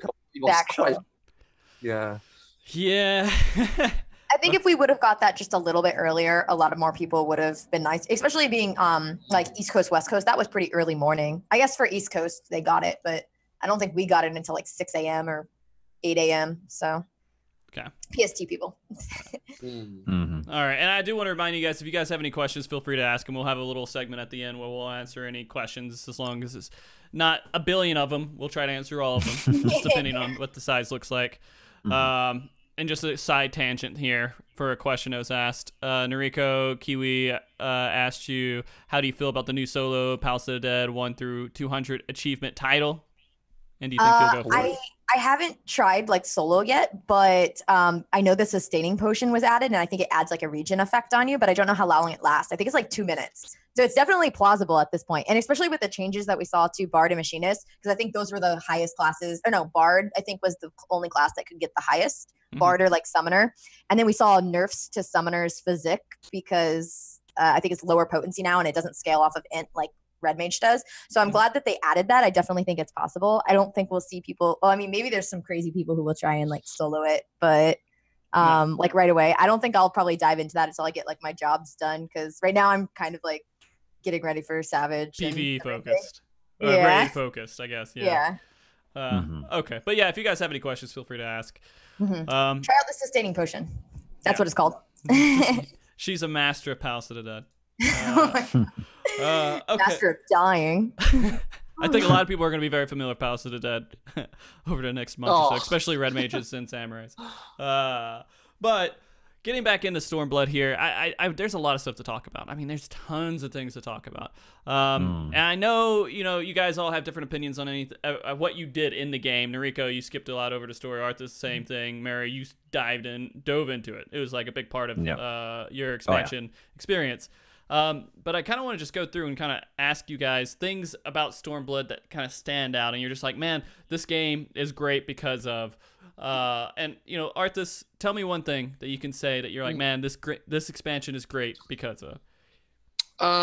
Okay, I come from 1.0.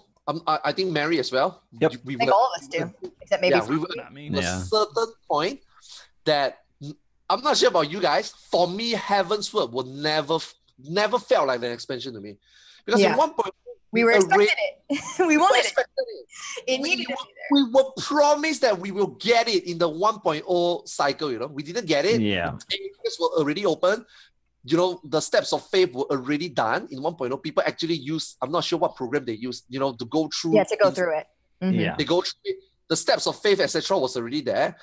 Each guard was already kind of planned already. So, when Heaven's Word came out, I have to pay a new expansion for it. Not like, it's a problem, but it didn't feel like expansion. And then it when felt you like a side quest to me, to be honest with you. Yeah, it felt like a patch, And then not to mention, all these things that we already wanted, and then we get Dark Knight, great. We got 3 new jobs, great.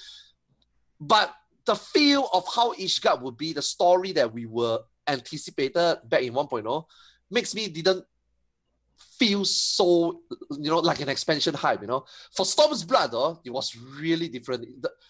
The environment was perfect, everything was perfect, the music was perfect, like everything. Yes, because Heavens, a lot of things they take from 1.0, right? Yeah, And then I agree. And then for this Storm's Blood, everything was really fresh to me. The dungeons were good. You know, the way, I'm not sure whether this is because the job combat was changed, but the dungeon felt more reasonable to do. You know, 20 minutes, not like your Dust Vigil when it first came out. Dust Vigil, yeah, for Heavens was really long. Leveling was fine. The pacing was okay. I never get to see the story though, but apparently everybody says it's good. And I would want to do it on my meal to look at it. So I can't really comment about the story portion. But everything else of Fates was great. So you feel like it's really fresh. It's kind of like Yeah. You play a Realm Reborn and then you go into Heaven's Word. No one gives a shit about the Fate. The whole freaking cycle, the whole patch 3 point something. Unless you are doing the relic and you just skip the step. No one was actually doing Fate. Now they do the changes to Fate. I think was really good. Dungeon was really good. The music was superb. Oh my god! I don't want to spoil so much. There is a certain fight. Let's just call it the final Rauban. Yeah. You know, GM was so good at the final Rauban. You know, the last any it was so good. Yeah. I felt compelled to share with everyone. I was like, dude, you know, I tell my wife, you need to listen to this. It's just a story quest. The music was so good that this deserved to be like one of the most epic raid fights, you know, and that really touched me. Every time I hear the BG, I have goosebumps. Like, wow, this is good, man. I've never seen it. I didn't expect this from Square Enix, you know. I was one of those streamers that is like poker face. Hey, Arthars, you know, people when I was playing PUBG for the 3 months, everybody like, yo, hey, Arthars, you know, are you like not hype or something like nah. What's there to hype for the first month? It's going to be the same as Heaven's Word, leveling, 2 primal, blah, blah. But the changes that they did were the one that impresses me the most. But Bismarck versus Lakshmi, dude, she dropped accessories. What we really wanted. Square Enix was so resistant to do it. You know, they were so stubborn before they did it. Paladin, they didn't want to give an AoE attack. They feel that Paladin shouldn't be having an AoE attack. It will make them too strong. They took they ate the humble pie. Like, you know what? I think you guys are right. You know, it's a level 47 AoE. I was quite shocked to see it as a level 47. Yeah, I thought that it would was be weird. Yeah. So basically, they realized their mistake. You know, they are stubborn at some point in Heaven's Word, but they realized the mistake. You know, give it to you, level 47. Fates became better. Dungeon became better. Story, not sure yet. But music was great. The pacing was great. The primals were great. A lot of people might say that the primals are easy, but look at the long term. Rather than Ravana was great. Ravana was difficult. Torden was awesome. Torden was difficult. Gordius, you can agree that we don't know yet, right? Omega, but we heard already. They say that they're gonna make, Omega start easier, maybe creator type, and then goes harder. So rather than say, remembering the Ravana, remembering the Torden that was hard in the beginning, and then eventually go to shit like Zervan, that was depressing, right? The fact that Heaven's Word has an end like that, end at creator, end at Zervan, I thought that was really disappointing. So this time, think of it another way, new players coming in, all of us are just getting our engine started, these 4 months, taking it easy, leveling new job. It's not a bad idea that these 2 primals are easier. Think of it. If you were to scale nicely, I think this, at the end of this expansion, we might see something really special. Like, so far, it's already better than Blood. Heaven's Word already for me. We have stuff, but I mean, it's rough for very hardcore veteran players who understand this game fully, 100%. Be satisfied with what they need to put into the game. But okay, Merri. Arthars. It sounds like you pretty much everything. You don't have Merri. Merri, what about you? Rauban? Except Very for good. Yeah. All right, Merri. What's one thing that stands out a lot to you? Story. Definitely the story. So obviously I'm not going to go into spoilers because the story was so important to me. Everyone was streaming, right? But I was like, you know what? This is so important to me. I don't want to be spoiled. I don't want to spoil other people. I'm just not going to stream till I'm done with it. And so I didn't stream until I finished the story. But going through it, I'll say this. So I played, all of 1.0, all of 2.0, 3.0. And at no point in any of those did the story ever really they were great. I loved them. They were fantastic, but I never really had this connection to it. I never really got super into it. but that's not to say they weren't great. From start to finish with this storyline, I felt so many different emotions. Like it hit me really, really well and like really hard. And there were so many moments where, I found moments where I found myself getting choked up a little bit, because like the story was so powerful and like so impactful. When you say like powerful, do you mean, does it have really good character development, or what aspect of the story do you think really just like the characters and the events that are happening and all the twists and turns and the just like the mechanics of like encounters and everything like that. Like it all was just so well done to me. Yeah. Okay. And then go ahead. There was two major points where like it really hit me hard.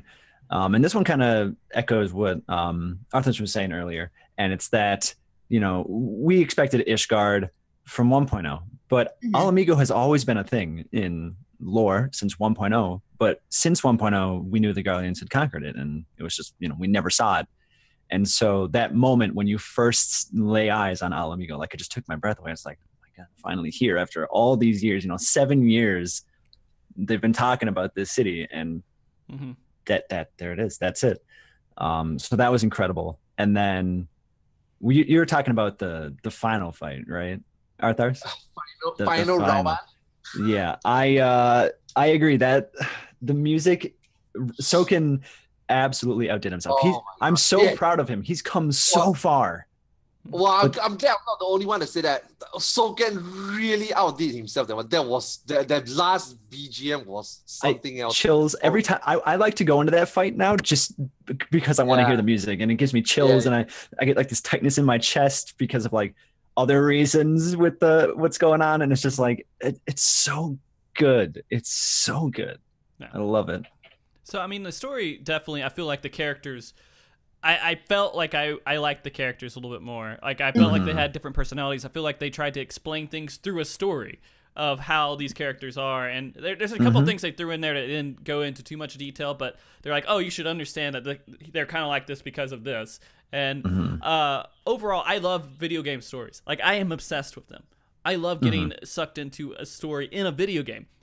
Movies, I get into it as well. Books, everything else I do. Video games, I feel like they have this particular feeling to them. Like you get in there and you feel a little bit more involved with the story. Yeah, especially in 14 because it's your character. Right. I mean, you get used to it, and I like that they did put a lot of focus on the other things going around. It wasn't you as the focus of the story, really. There's lots of other characters I felt like were in the story that you could pay attention to and see what was going on, and you wanted to help them.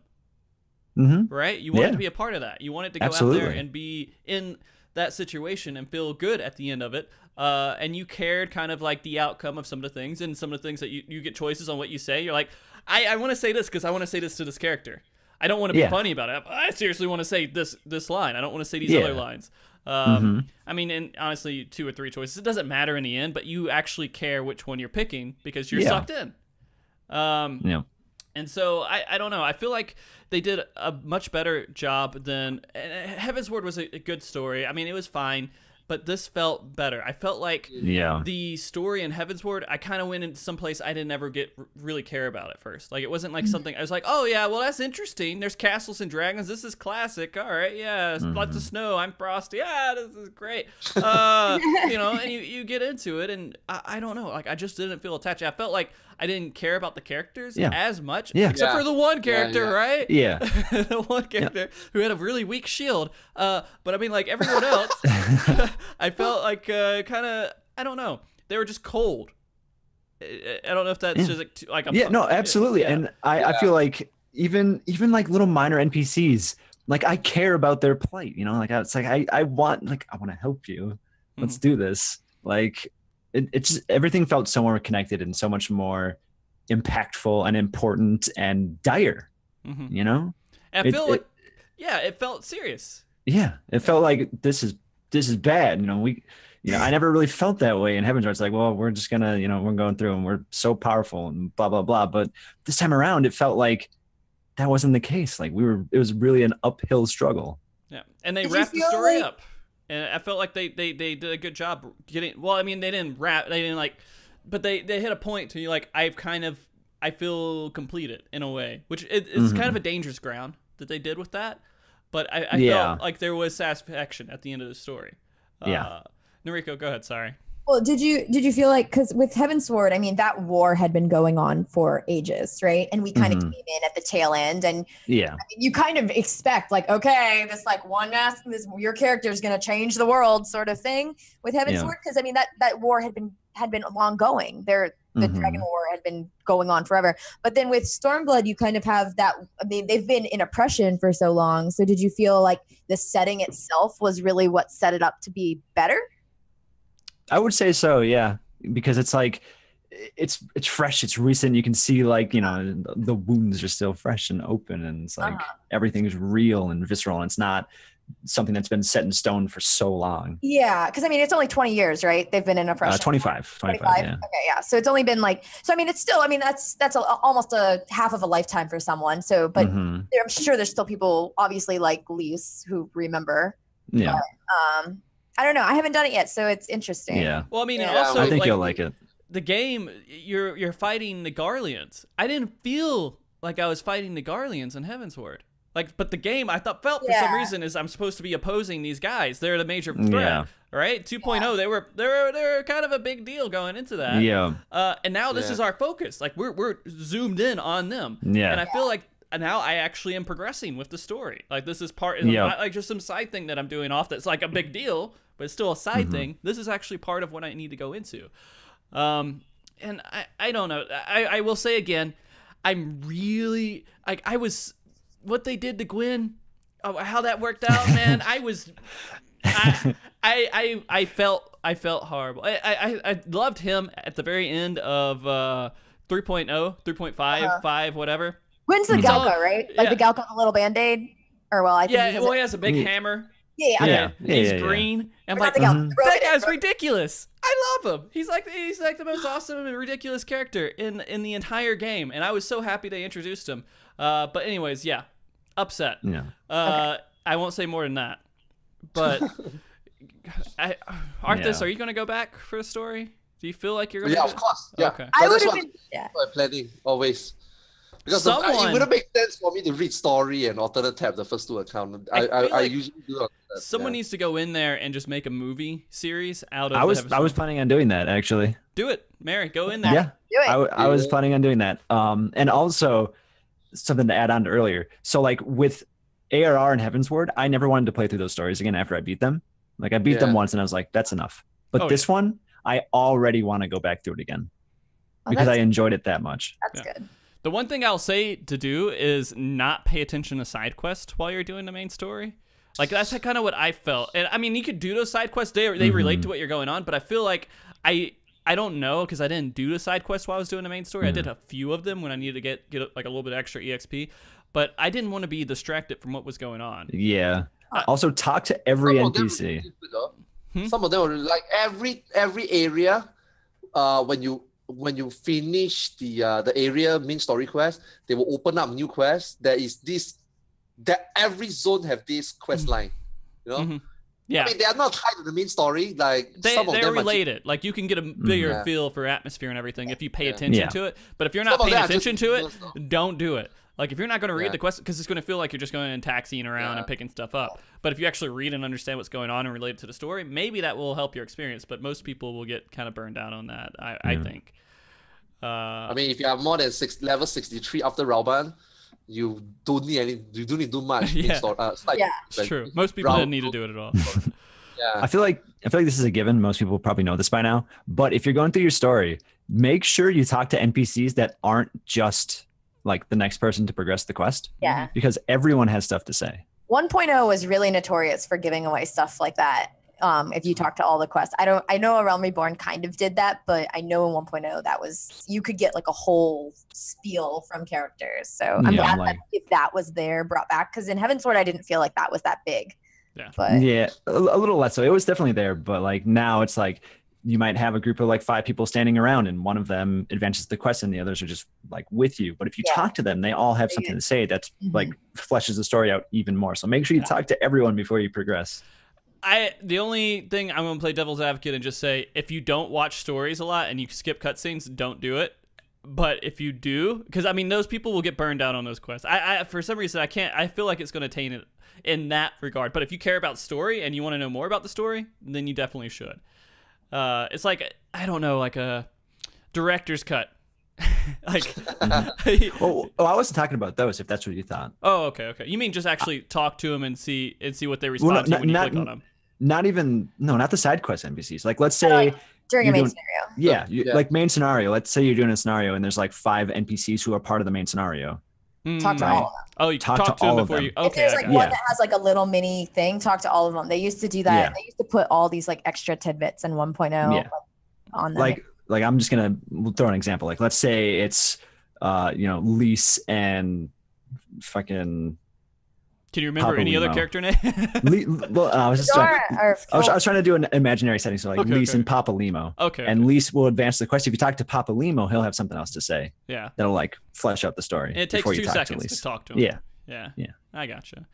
All right. So Nariko, for you, talking about the expansion and everything else, what's something that you're like, holy crap, thank you, Stormblood?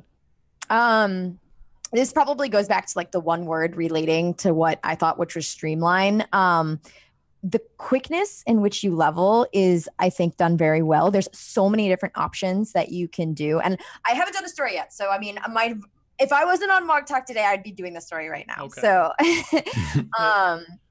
that's my plan for after. But the fact that you have so many different options, like Fate Grind felt really monotonous in Heavensward, but now that they have the EXP bonus, you can get like 500, like 500,000 EXP or upwards of that if you like focus on just those certain fates. So I feel that they did a really good job of adding extra stuff to not make like the grind. Like, obviously, if you're trying to go really fast, you're going to grind one thing, whatever the best. But you have so many options. You have tons of side quests, way more than we have in Heavensward. We also have our main scenarios are now scaled to give us more EXP than we did in Heavensward. Then we also have PvP, which now gives EXP, which I think is a great addition. Like, hopefully not in ranked, but for like front lines and stuff, I think that's amazing that they give EXP through that. That's an awesome way to like go and try a class and get more people interested. We also have, there's like so many different things you can do. Like gathering. Dungeon XP was really Dungeon good. EXP is really good. Palace of the Dead, if you really want to. There's just a lot more options that we have to not really make that such a grindy thing where we come from a Realm Reborn. It's like, okay, let's do main scenario, let's do fates, and it's just so much repetitive content. But I feel like, especially leveling through your other classes this time around is going to be so much more enjoyable. And that's interesting. Then like some of the other stuff that stood out, even though I haven't done the main scenarios storyline, I've done a lot of the side quests and I've gone through and like read a lot of them, and they're really well done. Specifically, like one of the places that stand out in Azim Steppes, the Reunion City, like where you have to do, there's all those quest lines relate to each other, and there's some really interesting quests that they add, like where you have to do different objectives. And I think that's something really cool because it gives a lot of like the backstory of just like that village and what goes on there. So it kind of gives you, we kind of got lore with like the the Arthars, but this really expands upon it, which I think that's really cool. And then like one of my favorite things that happen is being like an 11 player and then seeing Dark or Ixion and then being like, how do we break the invincibility? And then you have Ash. Oh my god. Oh my god, I'm so happy for that. The first time when somebody presented the item, right? Hey, wow, we need the Steigen Ash item to from Matt. I was like, wait a minute, that sounds really familiar. That sounds something that I remember buying from Battalion Down and then fucking missed. You have to go back and buy again. You know, I was like, wait, is that the same item? So I went to FF11 Encyclopedia. Like, holy shit. It's the same item. I mean, and before everyone found out where it comes from, like, I know a party of me were all going and killing like the dead stuff, trying to get like because it drops stuff from Pixies in 11. We were trying to get Yeah. Oh, so like, that was really cool. But I completely agree with what Arthars was saying, being a player for like 7 years, being like in the beta for 1.0, I expected Heavensward for so long. That was something that we didn't have and we should have been given. So this was definitely felt like more of an expansion to me. I would say like my only gripe was by the time that I got to 70, I felt like I didn't know the areas all that well. Because of how fast I went through it. And that might have just been because I was speeding through that's everything. exactly because how you Yeah. Well, in Yeah. Heavensward, though, I sped through it all, and I still felt like I knew the areas. Really? Yeah, so I felt like I knew all of the different areas, but I think that's because they've given us so many different aspects to level that EXP was just like thrown at us. It's like, here, take it, take some free EXP. Yeah. So, but going back around and actually like going and doing some side quests now and like reading through them. I just did like the botanist quest last night. That quest line was so fun. So Yeah. I don't know. I like it. Yeah. So I mean, I kind of feel like I don't know the areas that well, to be honest with you. I went and got flying and everything else, and I gotta tell you, I am glad Kerr got level 70 and got flying before I did in that last zone. So did you get on her like mount and ride around? Yeah. Me and Kai, Wow. It didn't matter as much until that last zone. Yeah. That last zone It was a slap in the face. You know, so many interviews, right? He keeps saying that, man, guys, I understand your complaint, you know, all the Aether currents. We're gonna tone it down. You know, we're just gonna make you maybe progress story, you will get it. And then the first time when the people tell me you need to click Aether current, I opened the Aether current UI. I'm like, wait a minute, the amount we need is the same as Heavensward. So what is he talking about? So as I go through, bad, wow. though. In most Yeah, it wasn't that bad. They are easy to get. The quests are more instant. The moment you unlock they're all instant. So I was like, that's good. That's fine. Until I get to the last zone. I was, dude, this is Square Enix last, final slap in the face and say, okay, you know what? This is the last zone. Fuck you guys. Go find that. They're all puzzles. I think that's good though. It's like, oh my God. It makes you appreciate it. I really hope that zone gets used. Yes, it's my favorite. Yeah, it's really Oz's Law. Like when we got to Oz's Law, I was like, this zone is amazing. This is awesome. And then we saw, what did we see from it? Anima quest line? Like what was used in Oz's Law? So I really hope that they utilize locks because in Heavensward, Oz's Law just died and no one it was. Yeah, that was upsetting. One of the best zones I've seen Oz's Law. Like, I know, it was. So much can happen. You can even make a diadem here, It would I know. I could have. Yeah. They just didn't follow up on that. It was a shame. Azizla was really Yeah. So hopefully we'll see use for it and it won't just be like Ixion or like I don't know. So the other thing, if we go into kind of you guys all hit 70, right? And so we're here, we're happy, we had a great level and experience, and you're like, what do we do? Then you have some like two real in-game things, right? You have two primals mainly. I've heard a lot of frustration about these primals. Do you guys think that they made it too easy, or is it kind of at the right spot? Because we talked about it a little bit, but I feel like we need to dive into that because that was a very common complaint. Because they're like, oh yeah, they cleared it in one shot. I agree with exactly what Arthars was saying. For veteran players, it feels very easy, especially if you go in with a pre-made of 8 that know what they're doing and you're on voice comms communicating. That's like, I mean, you should really only take like one knockout, if that. Maybe 2. I don't know if you have a bad day and people are tired. Yeah. In the sense, though, overall, I completely agree with Arthars is saying, is if you look at everything, I would rather have it this level if they want to get more people to progress through in-game content. Because I would rather people pick it up now and get eased into it than be thrown kind of like what we had with Ravana and Bismarck. And I mean, Ravana and Bismarck were okay, but I would feel they're definitely harder than the ones that we have now. Yeah, Ravana was more, Ravana. We had more mechanics than Ravana. And so I just think that if they want to keep this pace, that's fine. I hope to see ramp ups like on each primal. And if they do that, then like 100% great. I am fine. Like perfect. Yeah. That's awesome. Yeah. So we'll see. Only time will tell. But that would be my opinion on it. So that's kind of one of the things when I asked Yoshi about this. I was like, hey, people were kind of upset with how the difficulty curve was super hard at the beginning and got easier later on. He's like, yeah, well, we're going to try to, I mean, we understand we want to keep it a little bit easier than go harder. So I'm hoping it starts at creator difficulty and goes up. I hope they don't go lower than that. They might. Yeah. That's something that I'm kind of afraid with, but we'll see. I'm okay I wouldn't mind this time creator first. And then I don't think we will ever see Gordius. Gordius was just maybe Super Savage, but I don't think Yeah. we'll see that in like a normal mode, like Yeah. a savage mode. Guardians was great, but I don't think we'll go that high. I would say, I mean, I'm okay with creator, like, you know, everybody comes in, because Guardians destroyed a lot of motivation. It even destroyed a lot of static. And then from there on, 3.0 wasn't a very good experience for a lot of people. Yeah. You know, like, there were a lot of good raiders in Guardians, but no one expected Living Liquid or Manipulator that take so much from them, you know, and then people just quit.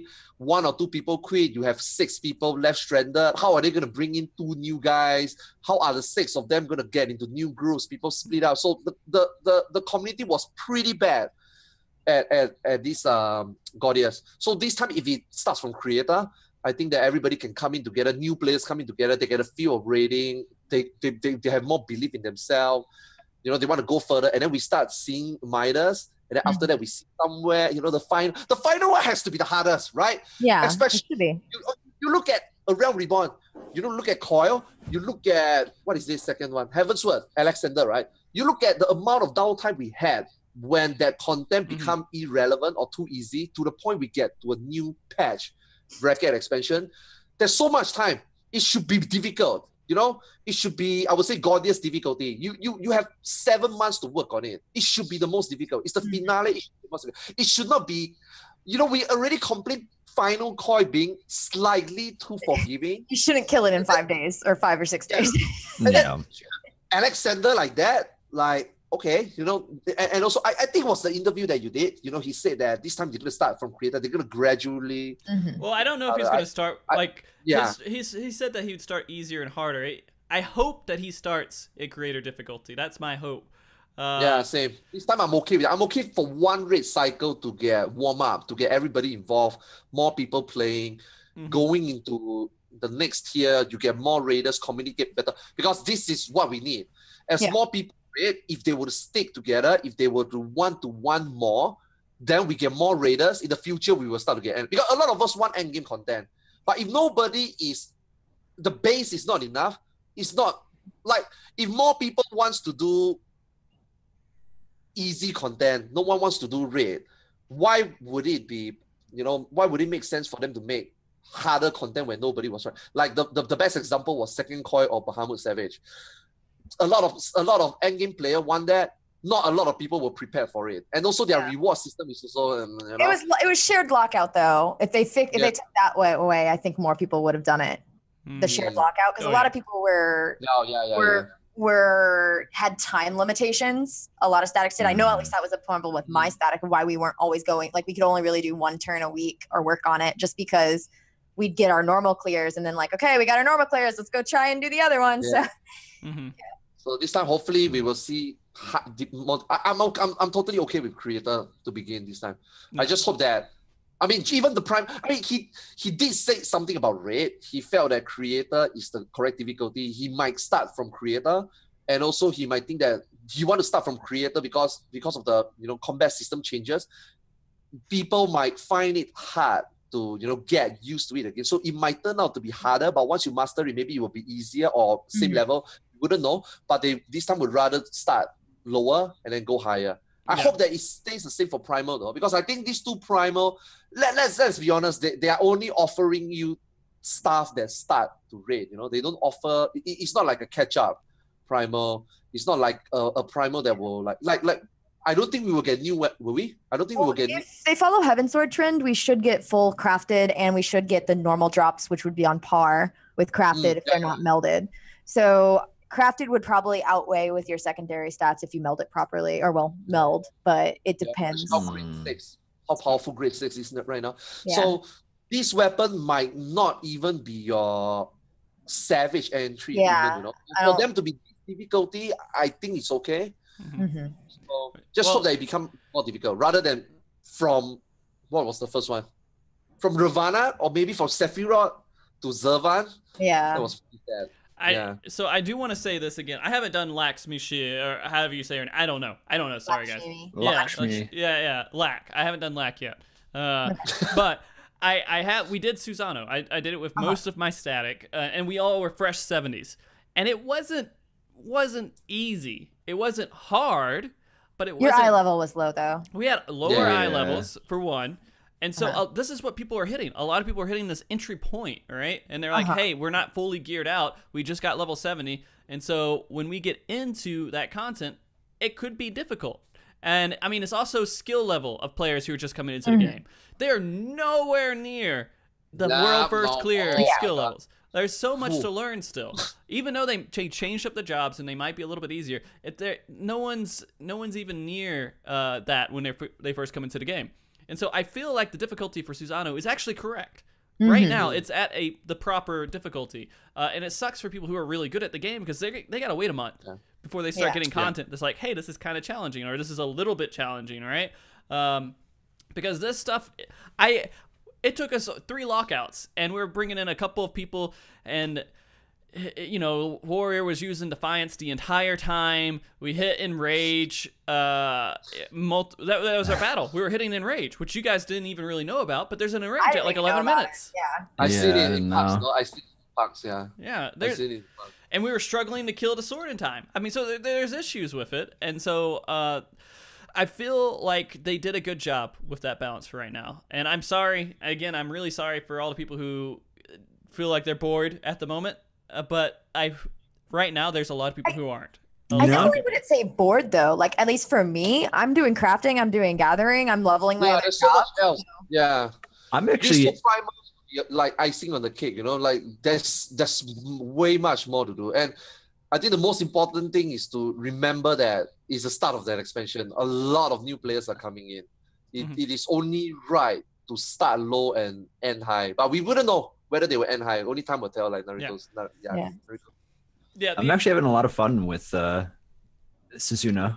Yeah? Like, I mean, obviously, I think we got him down in like 4 pulls, something like that. It was, you know, we got him pretty quick. But since then, I've been getting, like, I already have Paladin and Samurai at 70. And so it's like I was getting multiple weapons. And I've seen a few dogs even. I haven't won it yet. But what's fun to me now is because I'm playing Samurai, right? And so it's like it's new and the rotation is so complicated. So even me, like, the fight itself might not be hard, but I'm having a lot of fun, like, just trying to get as high of numbers as I can. And like I've gotten some fucking like absurd What have your kill runs. times been on those high ones? Well, because I was going with pugs with most of them, and so I don't really the one where I did 4.5 or almost 4.6 was a 5-minute fight. Okay, yeah, that would make 5 sense. minutes. Looks like the stream might be dying out again. We'll see. Can you guys hear me? I can hear you. Oh, it's starting to. It's you starting guys to go are fast. Starting to go a little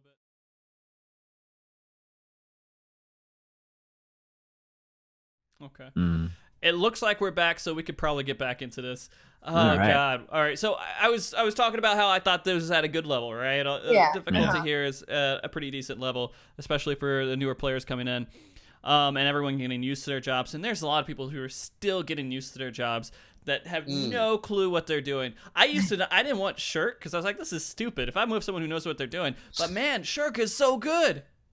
Oh yeah. We were calling it a circle jerk last night because they were saying we're going to do a circle jerk because we were testing it out. So the tanks were like shirking each other and then swapping. But I mean, you forced a provoke. Oh, circle shuffle. The circle shuffle. Oh, yeah, it's great. But no, dude, like I'm getting used to Paladin. I've only had a couple days of Paladin at 70, so I'm getting used to it. The rotation looks super easy. Like, it doesn't look like it's going to be difficult. Like, you start your fight or flight, then you make sure that you get a dot in there, a Goring Blade, and then you get your burst out with Holy Spirit, and then you get in the very end another Goring Blade before your fight or flight goes off, right? Well, we don't want to do that because fight or flight is physical only. And so you're wasting all of that when you're doing. Is it in physical only? Yeah, it's physical only. So you want to do your magic burst first, and then fight or flight. Okay, so magic burst, then going because it looks like it lines up perfectly. Yeah, it's only physical, so it doesn't do anything for Holy See, Spirit. Yeah, rip. There you go. That's There you go. one You thing. learned something. I learned something, so my DPS is going to be a lot higher now. I mean, there's so many things I got to learn with Paladin and readjust it to it. Yeah. Like, it's kind of strange. I miss Stone Skin still, dude. Like, I miss it. Like, I felt like that There's was... so much. I mean, we things kind of have it. Divine Veil, man. Yeah, Divine. So in Susano, there's like a perfect, like every minute, it seems like they do that Ukteki or whatever, right? Yeah, the big AoE. Okay. Yeah, and so I have Divine Veil up for it, or I have my wings. Passage of Arms, yo. Yeah. And so Yeah. both of those... Earthly Star is really good for that too, because you can just blow it up and it just Yep. hits everyone on the second one. Yep. It's pretty amazing. And so, like... The synergy's great, yeah. yeah, I feel like these fights are actually being planned around these 60-second, 90-second, 2-minute windows.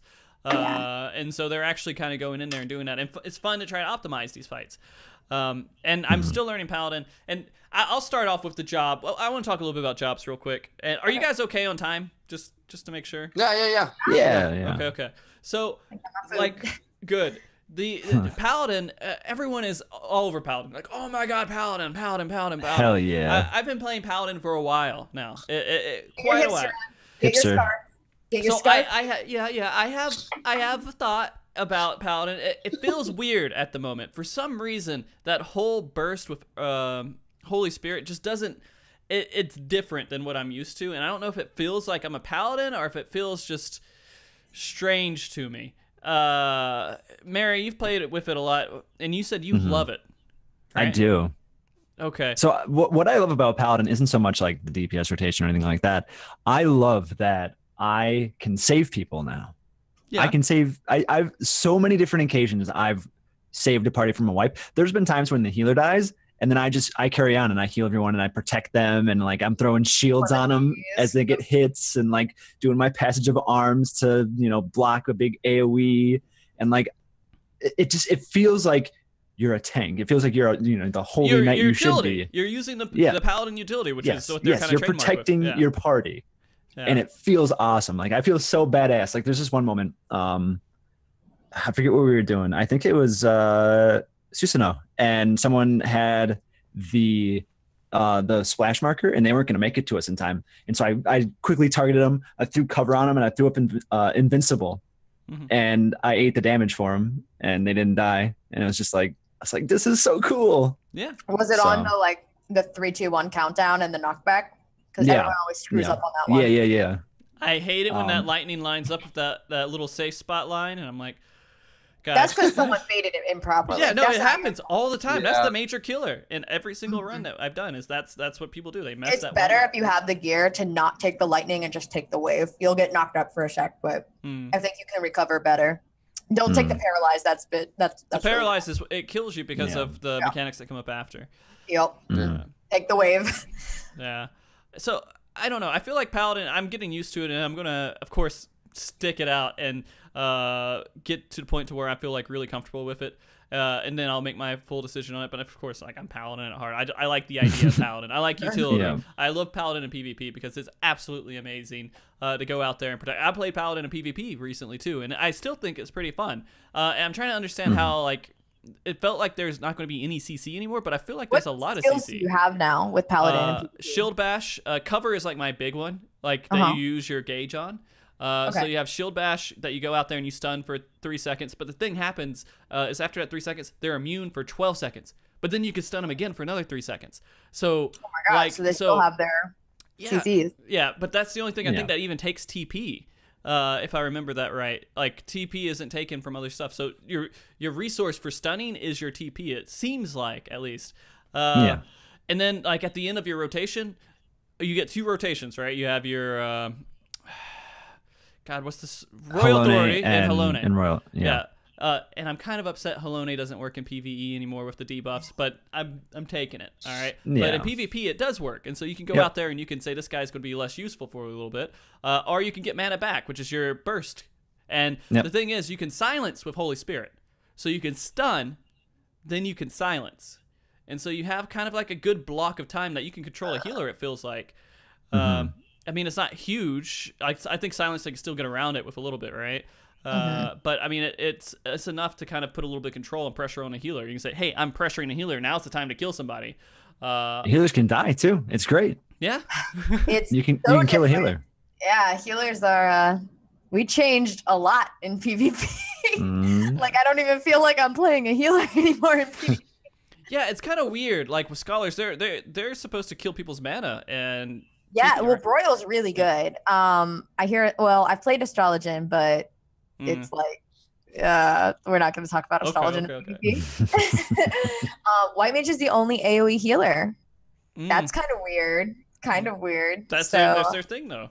Yeah, it is. Yeah, but we'll see. I haven't done 4v4 or anything like that. I've always done the AP8 or the frontline. So I want to do 4v4s like once I'm done with my Stormblood stuff. I want to get into it, and we're going to do a show next week about it. Next week, I have a show coming up, and we're going to do nothing but talk about PvP because I feel like there's some interesting stuff. Yeah, I want to see the feedback, man. I want to see people talk about it. Yeah, me too. People tell me, people tell me to go PvP for XP. The moment I went to PvP, I look at how empty my hot bar is. I'm like, yeah. Here's the thing. I'm not gonna Look, people are so mad. Like there was this thing that was going on in my chat in FC, and I'm the worst FC member in the world. I'll admit it. I'm horrible, and I'm sorry. It's a great FC and everything else, but I'm horrible. But here's the thing: people are upset. They're like, it's boring, it's stupid. There's nothing to it. But I feel like people just try it, and they're like, man, there's not a lot of skills. And then they're like, I'm doing this one thing, and I'm like. There's a lot more to do than just press 1. Like for me, I stun people, I cover people, I heal people. I can do these things, but I have to make the decision that I don't want to do DPS at that exact second. I want to actually do something strategical. And so it's like less is more. Yeah, I feel like that's the case. I haven't been able to dive into it as much, but I feel like people are just writing it off right now. They're not trying to say, hey, let's go in there and be a competitive PvP player. They're like, hey, I'm going to go in and 1-1-1-1. Huh? Maybe Feast is different because Frontline was really kind of like Frontline is not PvP.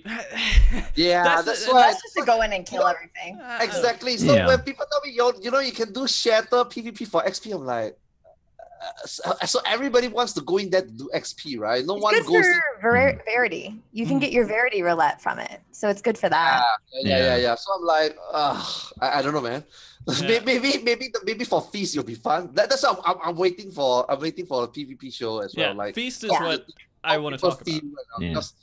I want to watch that one. So to get back to the whole thing where I was talking about my FC, like there's one person who came out. He's like, anyone who AFKs in PvP is horrible. They're stupid and I hate them. And then someone who comes up and says, hey, fuck you. What? PvP's stupid anyways. I don't care. No one cares. And they got into this heated argument. And this guy was calling him a piece of crap because he was one of those people who AFK just to get EXP and not do anything. He's like, if you even try, then you're wasting my time because I just want the XP and to go.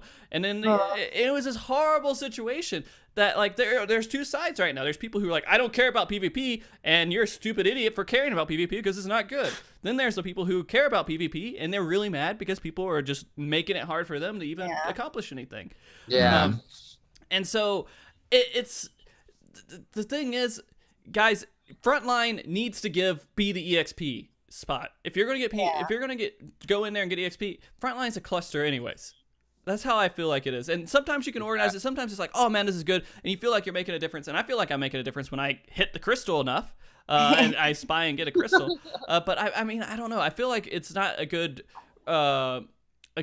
format to say, hey, this is what we're taking very seriously. But once you get into 4.1, well, 4.1 when you get siege mode, that's going to be interesting to see the two. I want to see that, but I don't know how serious it's going to be. It's just probably just going to be fun. But like I feel like there needs to be some way to make it to where, hey, I won, I got more stuff, but you shouldn't be punished and get less EXP because you don't have that much control. Maybe you could say, hey, you get this, maybe you get a minion, or maybe you get something. Like there's a chance that you get something for winning. And I mean, Feast did that with the pup, right? If you win, that wasn't for winning. That was just randomly. Okay. I feel like a good fix to the whole, just people throwing matches would be you have to deal a certain amount of damage or heal a certain amount of damage.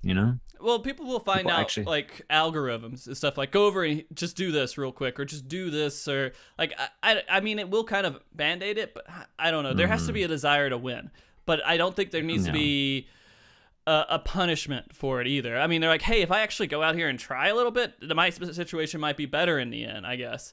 And it's not hopeless. You know, it's like there's going to be other people trying. But that's a whole different thing. I feel like Feast, people need to give that a chance, and they need to go out there and try and think about what they're doing. I feel like there's a lot of other stuff we can talk about with that, but we won't go too deep. Yeah, that's a whole show. Because that's a whole show. Like a whole, there's a lot of stuff to talk about on it. I do, however, want to talk about the jobs in general. Again, Paladin has been such a wonderful job for me because I love Paladin, and I'm glad it's in the spotlight. I'm waiting to give a full verdict until like I go out there and I know everything about it. Merri, you've been playing Samurai a lot, right? Oh yeah. Samurai and Red Mages both look kind of ridiculous to me right now. Like as in like powerful and cool, and there's a good reason why people will want to play them. Well, Samurai has to be. Samurai has to be like, people are Samurai is so broken, it does so much damage. It has to, because it has no utility otherwise. You know, besides slashing and goad. And on top of that, I've seen some pretty not so amazing Samurai. Oh my god, like Ixion's up. But you know, Samurai, it's difficult. It's really difficult. It's not super easy. And so like if you're really, really skilled at it, you're going to deal crazy damage, but you know, if you're not, you're going to do kind of whatever, subpar. And so I think that's a pretty decent balance.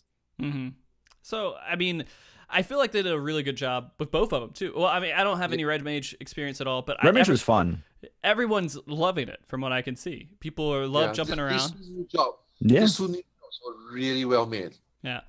I think people's complaints mainly come back to some of the changes of a few of the new jobs that, like Scholar, people are not too happy about Scholar.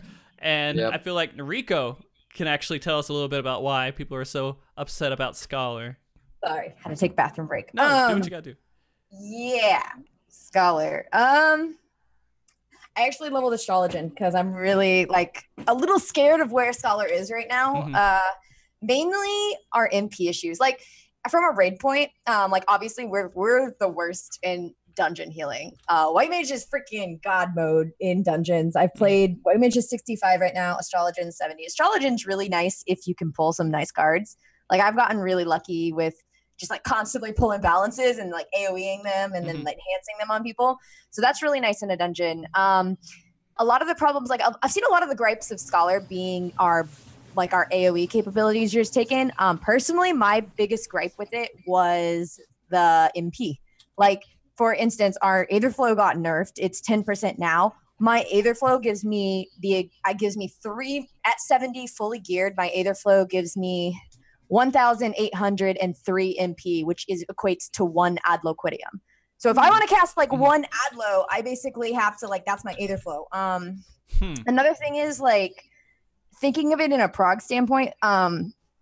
There's a lot of, so the fairy, obviously, you know, you still have your fairy. Our fairy heals got nerfed. So regions and hots can overpower what that is, with the exception of the tether. The tether is pretty powerful. But you really can't, like, I feel like my DPS is hindered by my MP. There's a lot of times, like, if a mistake is made and I have to use an Indom or use a Lustrate or use something that's not an energy drain to get back my MP, I have to stop broiling for, like, a while until I can get that back. So looking at it from, like, raid prog and, like, just thinking of progression and how you play Scholar, like, I know all of my first clears, there's always mistakes made. Like, I use Lustrates, Sacred Soils, stuff like I don't use as many energy drains in prog than I do in like when we have the fight on farm. And like considering that, I'm like really concerned with where Scholar falls. Also with Astrologian, like right now you can pre-pull that balance. Like chain strat's really good. But if you consider like a really short fight and then having a pre-pulled balance, AoE balance, like Astrologian is going to come out on top if they have that double balance pull. Right. Like right at the beginning. So you're ahead for like the first 3 minutes until you get to like a 7-minute plus fight. And so I don't know. I have both of them leveled. I have both of them ready. If like we saw patch notes and it was like, we're upping Scholar MP, then I'd be like, okay, 100% Scholar. But like, I know right now, like my raid group, we're testing both comps and like I don't know. White Mage MP is ridiculous. You can be like sit there and not even have a problem. So White Mage is actually in a good spot, you think? Well, look, we were testing with deep, like just healer contribution, like as far as if you're just like looking at your healer DPS, like White Mage is freaking, they can just out of thin air, I don't even know, they pull like stones from their ass and just. Okay. Like, all right. I can see Muni's in chat probably being like, I told you guys. I told you it was fine. Muni's in there. I told you it was fine. Yeah, it's very interesting. Like, definitely Scholar still has its save points. Like, if we ever have a fight where we need Fey Illumination, or we need the magical defense, or we need a very specific like crit ad low or like an ad low spread, then Scholar's still good in the most regards. Like, you have a flat damage increase from Chain Strat. But I don't know. Like, I have both of them leveled right now. So let's just say, depending on what changes happen in like patch notes, if we get any, I may be running Astrologian for Prague. So okay. Fair yeah. enough. Arthars, it's MP. MP is my only gripe right now. Freaking. Okay. Arthars, what's your feelings with the job changes so far? Is there like a job that you're like, oh my god, so great? Or what about Warrior or whatever you're playing, Arthars, right now? What are you doing? Okay, I'm playing Ninja. So So okay.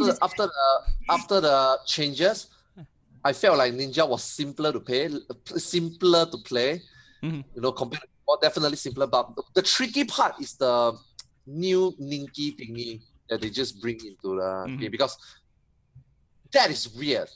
You know, that thing only gain. You know, our Ninky gauge only gain when you're auto attacking. So if you're facing a mechanic, you have to run away, or if you got the rock by Susano, for example, you can't attack.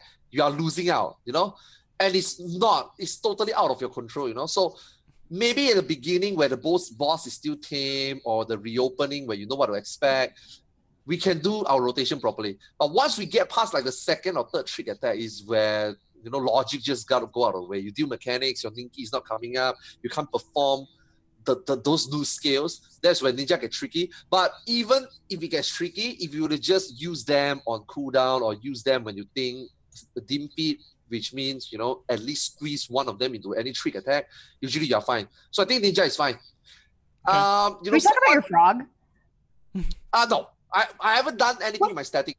Your frog. Your frog. Ribbit.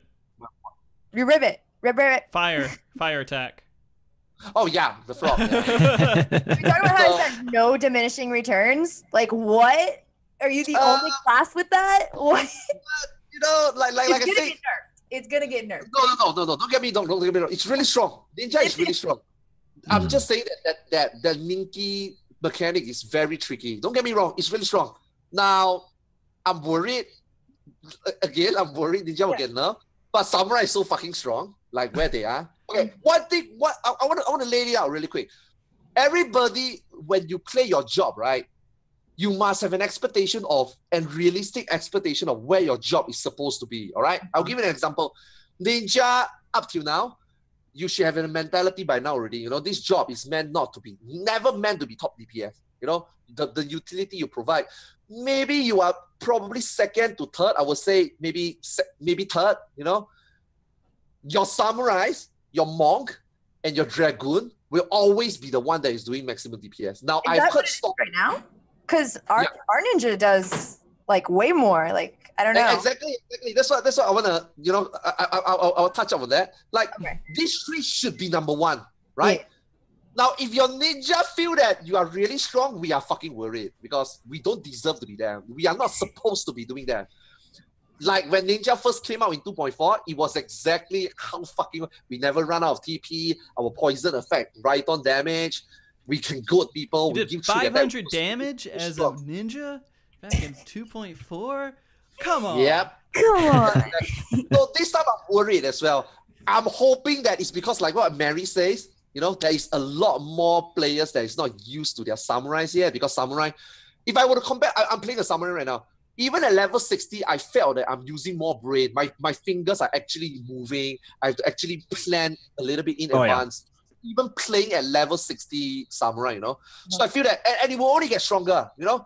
So I feel that samurai deserves to be number one. I hope that samurai, and I think samurai is better than ninja, so that's fine. Now I'm not sure about the monk situation. I heard that the dragon is really bad. And Yeah. Dragoons out there, I want you to know that, like I said earlier, Dragoon, Monk, and Samurai will always meant to be the top DPS. So if you feel that your Dragoon is shortchanged, don't worry. 1 week before the raid, I'm pretty sure maybe they will buff. So this is really, I'm happy with Ninja. Obviously, like Nariko said, we are fucking OP right now. Yeah, but you are. I'm also worried, I hope that this other job will actually surpass us, because I don't want, dude, when Ninja first came out, it was a new thing. We were supposed to shine. We got nerfed immediately. Now, we are going to the Far East. We're getting home advantage. Don't nerf us just yet. I'm hoping, right? So now, I just think your frog's gonna get like the diminishing returns, because you can hit as many enemies and do the same damage, but no other class has that with their AOE. Yeah, but I mean, every other class. You do a raid or you do a boss, a raid or a primal fight. That's different though. Because that wouldn't seem so powerful. But yeah, definitely frogs in AO. If that doesn't get nerfed and there's a gauntlet fight, I would want to run 2 ninjas. Like, yeah. I would want to take that for that reason. Yeah. Now I talk about the tanks.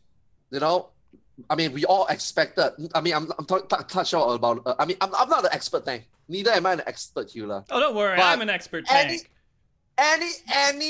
Anybody who played Final Fantasy 14 yet, you should know by now already. Warrior, since the very first fix in 2.1, and Scholar, since the very first day you guys were introduced, you guys are fucking OP up till today. Square Enix know that, you know it, okay? I'm not disagreeing. Okay, so Square Enix came out and say already, when they introduced the Dark Knight, when they introduced Astrologian, they found out that Warrior and Scholar is in a situation where it's almost irreplaceable. Or obviously you can be naive and say, oh my god, all 3 tanks job, bro. Whichever you do, you grab, it will work. Let's not kid yourself. At the end of the day, you want the best. And Warrior just wasn't replaceable. Scholar was that good. So you guys have your fucking shining moment already, okay? So now now lay in the ground on the dirt and accept it. Yeah. I'm a little bit upset. At the same time, I'm like, like I was saying very early, when you play your job, you should know that what your job you meant to be doing already, okay? I understand that a lot of warrior upset. I'm pretty upset as well. I'm not Xeno level yet, but just, coming from a 3.0 mindset warrior into a 4.0 mindset warrior, now I feel like a lot of things is really, I'm waiting for the Xeno show to talk about tank, because I need guidance. My warrior just hit 70 and I'm like, what the fuck is this job? I don't get it, Same for Scholar. I also heard a lot of feedback regarding Scholar. Like, you gotta accept it. And for Red Mage, I'm not so sure, because Samurai, we know that it's gonna be a heavy DPS role. They're supposed to be up there. A lot of people say that Samurai are gonna trust me. We all play Final Fantasy 11 here, right? All 3 except for me. Yeah. Okay. 13 years when Final Fantasy 11 was relevant, they never nerfed Samurai. Trust me, your Samurai is It's their godchild. Yeah. It is their godchild. Your Samurai will be fine till the end of time, okay? Don't worry about that. I'm okay with Samurai being this OP. They were supposed to be that. I hope the Dragon... It's difficult. It's really difficult. Yes.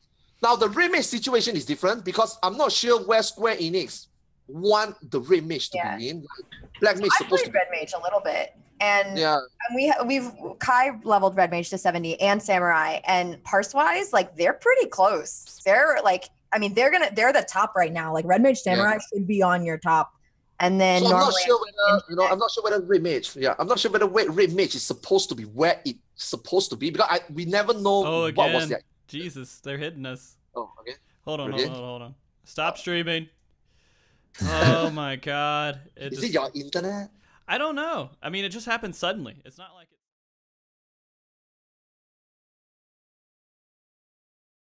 Okay, let's get Arthars, you're talking about, god damn it. Red Mage, right? Red Mage. Yeah. Red Mage. So I'm not sure whether Red Mage is supposed to be where they are, because they are really powerful right now. Yeah. So I don't think so. You don't think Red Mage is powerful? They're really powerful. I don't think I said I don't think they should be. Because of how streamlined and easy it is to like really get into. It should be a little lower, probably. I think it's easy at the beginning. I think once you start getting your Ver Flare and Ver Holy, that's where it starts getting a little bit more complicated, because your bars start like going a lot more. You start gaining a lot more mana, and that's where you start like losing. You have to like pay attention to it a little bit more. Yeah. You Well, know, like The fact that they're like really close to samurai, and then they also offer the buff to the party. That's Ye- that's just OP. Yeah, That's, yeah. That's utility, and that's high damage like a samurai. So Yeah. Yeah. And Samurai's thing is crazy damage, but they don't do anything, and it's really hard Yes. to do that crazy exactly damage. right. So it has to be one or the other, right? Like ninja, we shouldn't be doing that much. We should be second, third, but we offer utility. Like your bard as well, right? Yo, bards, especially bards and machinists. I get a lot of upset about the machinists. They're like, you know, machinist is trash tier right now. really? yeah, Oh, I Yeah, remember that's from probably the worst Machinist. class. really low. Oh, So that's I mean, exciting. okay, that is too low. So I think maybe they will buff a little bit. But for range DPS in general, come on, let's face it. When you first apply for this job, your Square Enix never intended to make you maximum DPS. You were supposed to be the support, if not the support, but lowest DPS. Not because of creator and things like that. The mobility and things. So you guys probably got a hit of yourself. I'm gonna be Let's honest. be honest. You guys don't deserve to be there. All right. I know I might. I feel like Bard should be support and Machinist should be more damage based. Depends what they want, though. I I feel think like that it's should not though right now. I think machinist is lower than bard, and bard still has higher utility right now. Yeah, so I think machinists will get buffed, but I mean somebody did. I mean some Japanese did some testing. I don't know how they do the testing. So apparently samurai is top. I think ninja and monk are pretty close at second. Dragon is really bad, and then red mage and black mage and summoner is kind of okay, but the machinist is really low. So I had a dragoon that was pretty high when I was doing Susanoo. When Kai's on dragoon, he does pretty high, but in the grand scheme of things, like he does way more on red mage samurai. Yeah. So we might be seeing comps with red mage samurai for sure. Going into depends on the rate. Yeah. We have to depend on the rate. Yeah. Because it gets complicated, right? Ninja's utility is still there. We give hit and trick attack.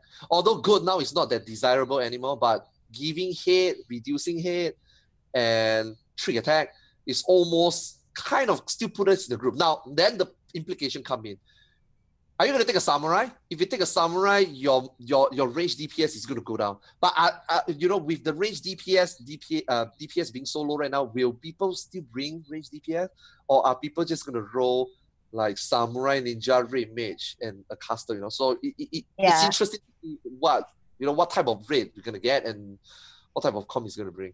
But for now, just go by, because I mean, not every group. Or not every parts, or not everybody knows their rotation yet, full rotation yet. Not everybody know their synergy within certain type of job that you're playing with. So number may vary a little bit, but I think Dragoon and I think Machinist might get a buff. I don't want Ninja to be nerfed. I'm not sure about Red Mage though. Red Mage is really tricky because weird. I really don't know where Square Enix expected Red Mage to be. I think can't they're tell. supposed to be like sort of support, like because they could res people and they can Cure is actually really powerful. It kind of break all the mechanic coming from 2.0 up to here. We have Square Enix never let a job do both things, but then Red Mage being a Red Mage, now they can do both things, utility and be almost highest DPS. Like what? Like so this time they kind of break that order, and I'm really confused about Red Mage. Samurai can understand, like what. Like Merri says, and Samurai being Samurai that we know from a Square Enix game is always a top tier DPS. I'm really very confused about Red Mage. Where are they supposed to be? Because the Red Mage that I see since the parcel is fixed, the Red Mage that I've seen has been doing really insane number. Even as a ninja, right? I'm a little bit. I'm a little bit OP. But when I look at some of the Red Mage, wow, are you guys supposed to be doing this? Like, Well, I mean, like, red mages can do really bad too if they're not a good player, right? Oh yeah. Because we had a really bad red mage the other night, and like he was the lowest on the charts. It was really bad. I don't know how he was doing so bad, but that started to remind me, man. Like, so we're introducing this game to like new players who are getting into these new jobs and everything, and I want to talk to you a little bit about how you guys feel about overall the changes with the jobs. But I just want to say this one story real quick. So before Stormblood came out, I was like, man, I'm kind of itching for an MMO and something fresh that I haven't done in a while. And I don't know if I think Kerr just saw a funny video with WoW, all right? And she's like, oh, that's kind of funny. And so she's like, well, let's just go in there and just give a month subscription real quick, cancel it, and just play around with it because we already own the games. And so she was getting into it and everything else. And we went into a dungeon, and there's this tank. He went in, he queued in as a tank, but if you guys know WoW, he was a rep pally. And so he's running around with a two-hand weapon. Ooh. So he's a DPS. He's supposed to be he's in DPS mode, queued in as a tank. And he goes in there and he starts fighting. I'm like, hey, you know you're a rep pally who you're supposed to be tanking, no? And he took his weapon off and started punching things. And I'm like, what's wrong?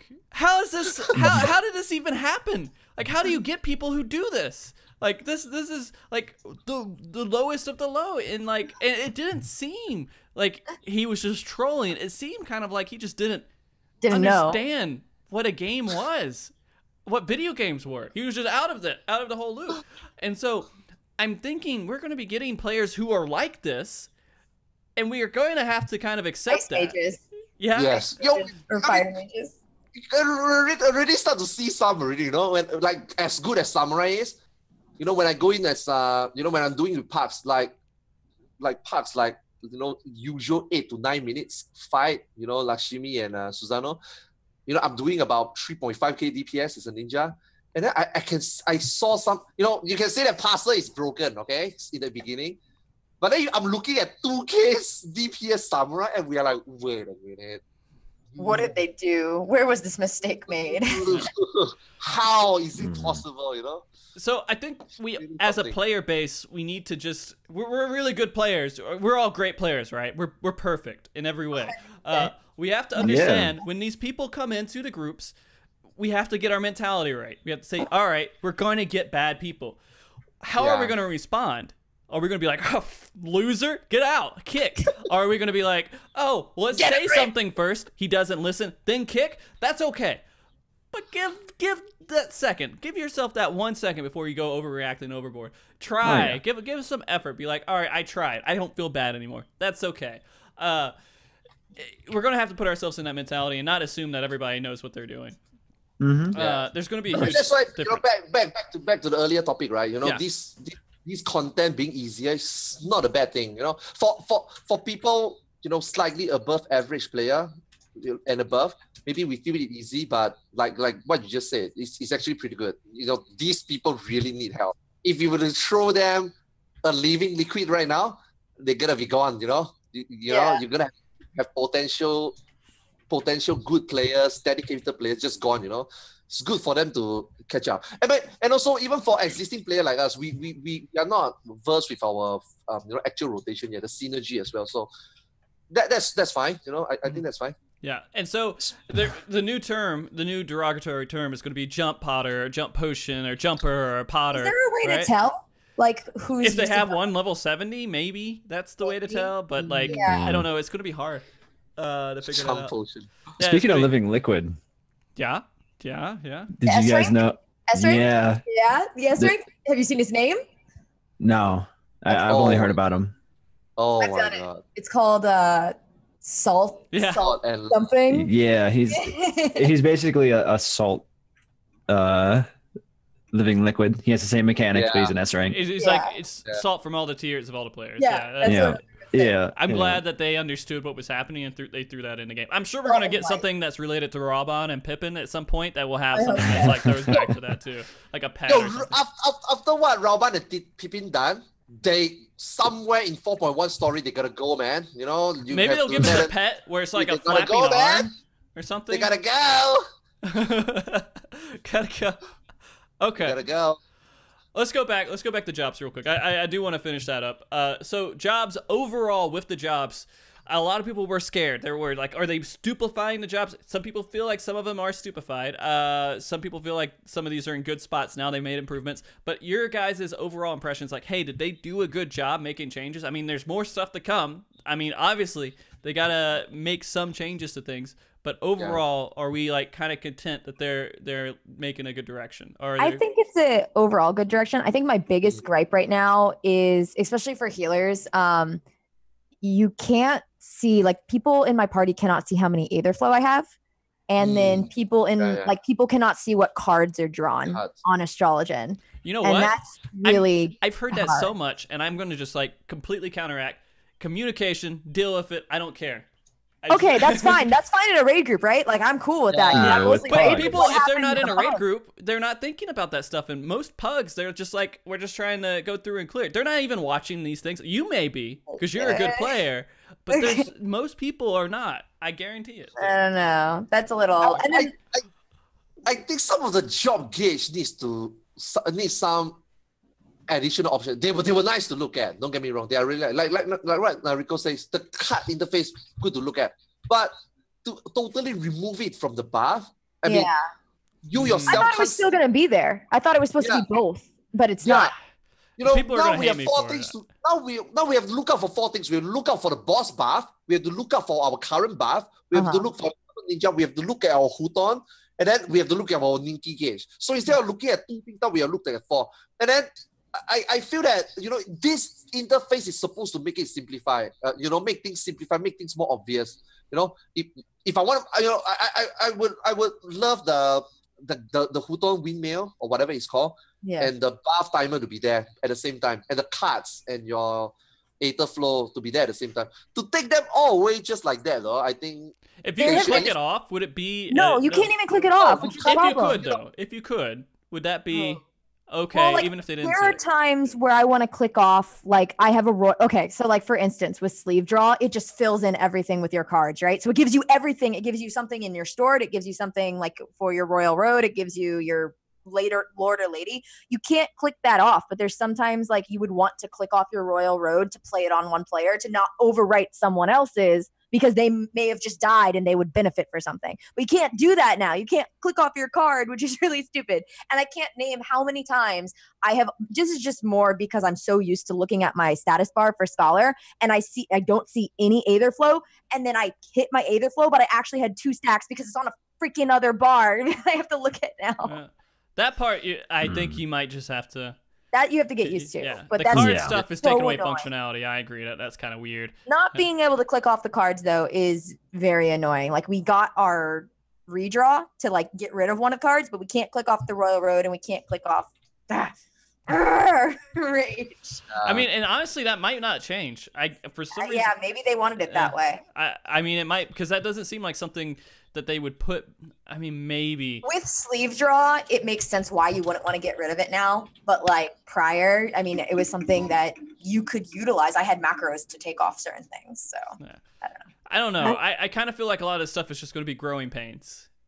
Probably. And like people are going to get used to some of this stuff, and they used to be able to do this. Oh, you remember the good old days of Astro, where I could click my cards off. You remember the good old days in Gordius where we're completely useless. I mean, I don't know. I can't see it. I mean, I'm not completely unvalidating that complaint, but I feel like it's something we're going to get used to. Yeah. And we're just gonna we're gonna deal with it, because I don't know. They may do it. I was hoping for a legacy, some legacy settings or something, you know, like for cards. Like you say, I mean, like your hood, like the buffs, like your card, you know, just go back to legacy setting. I don't know. That would be interesting. It's really fanciful to look at, but like you say, maybe it's just something that we need to get used to, you know. Hey, this is a good point. It might be an Astro nerf. So, you know, we're trying to get maybe. We're trying to get them from off the top of the board. Astro doesn't need the nerf right now. I think White Mages MP needs the nerf. Wow, Muni is gonna be like, but I thought you guys say that we are the Oh, I love White Mages. That's a good Muni impression, Out of Arthur. all free healers, the most fun healer that I play right now is probably White Mage. I have the most fun with it because you feel like a god and you can just do anything. It doesn't matter. If And that's really someone dies, Benediction. If someone dies, Tetra. If someone dies, like a Salem, a size. You have a cooldown for everything. that's real funny, especially just considering how everyone was like, White Mage is dead. Yeah. Just Yeah. it's like, The Lilies utilization is still like, I don't feel like I gained that much out of the Lilies. So like that I think was the main, like with a lot of people who that I would trust agreeing with their White Mage opinion, felt like they were a little concerned that the Lilies didn't really have that good of a use. I mean, I think that's the major complaint. basically their mechanic was kind of pointless. I feel like a lot of the salt Very from White Mage came from people who didn't were just jumping on the bandwagon and saying, White Mages. Yeah. Yeah, But a lot of people I feel did like that. the core was the lilies not really getting utilization. And even now, sometimes like in lower dungeons where I can't utilize it that much, I have like 3 lilies and I'm just like, I don't know what to do. Like when you could see it at 54, right? And you can only use it, like I can normally build that in a dungeon before I can use my Asylum or Size again. That's kind of how I feel oddly with Paladin, is because I have 2 actions. I got, you know, my shield wall, or it's Sheltron, sorry, Sheltron, and I have my intervention. Right, Merri? Am I remembering this right? Mm-hmm. Okay, yeah. Yeah. Intervention Sheltron you can intervention. use every single time, but then when you use it, you're like, are you just using it so you can still build Oath Gauge? Because there's some points where you don't need it. And so it's just like a little bit of a damage reduction. I feel like those 2 bits make it to where that whole mechanic doesn't feel great. Well, Shotron's main use is the MP, honestly. Yeah, but I mean, like, the MP that will eventually hit max until you start using, I don't know. I gotta get back into the rotation with it, man. I really do. Yeah. If I'm not being attacked, Sheltron doesn't feel as strong. And like they're all defensive stuff, so a Paladin is really defensive right now. Super defensive. Oh, no. Stream's dying. Is it dying? 90k effect. 90k effect. Oh my It's perfect. God. It's perfect for this. He totally froze now. Yeah.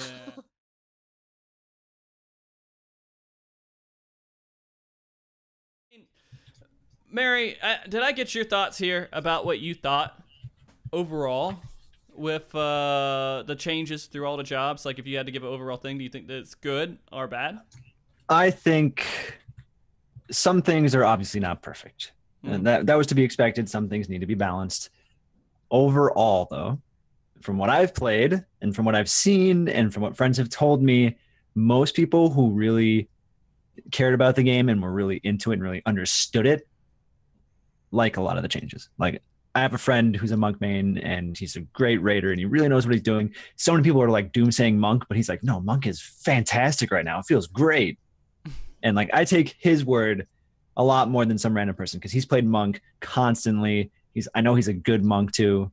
And it's like, he really enjoys it. So, you know, most people that I know who really care about the game and really enjoy it, you know, some of the changes are kind of but for the most part, they really enjoy them. And me, I'm loving Paladin and I'm loving Samurai. So, yeah, we're gonna see how it all balances out because again, we're still in the first week.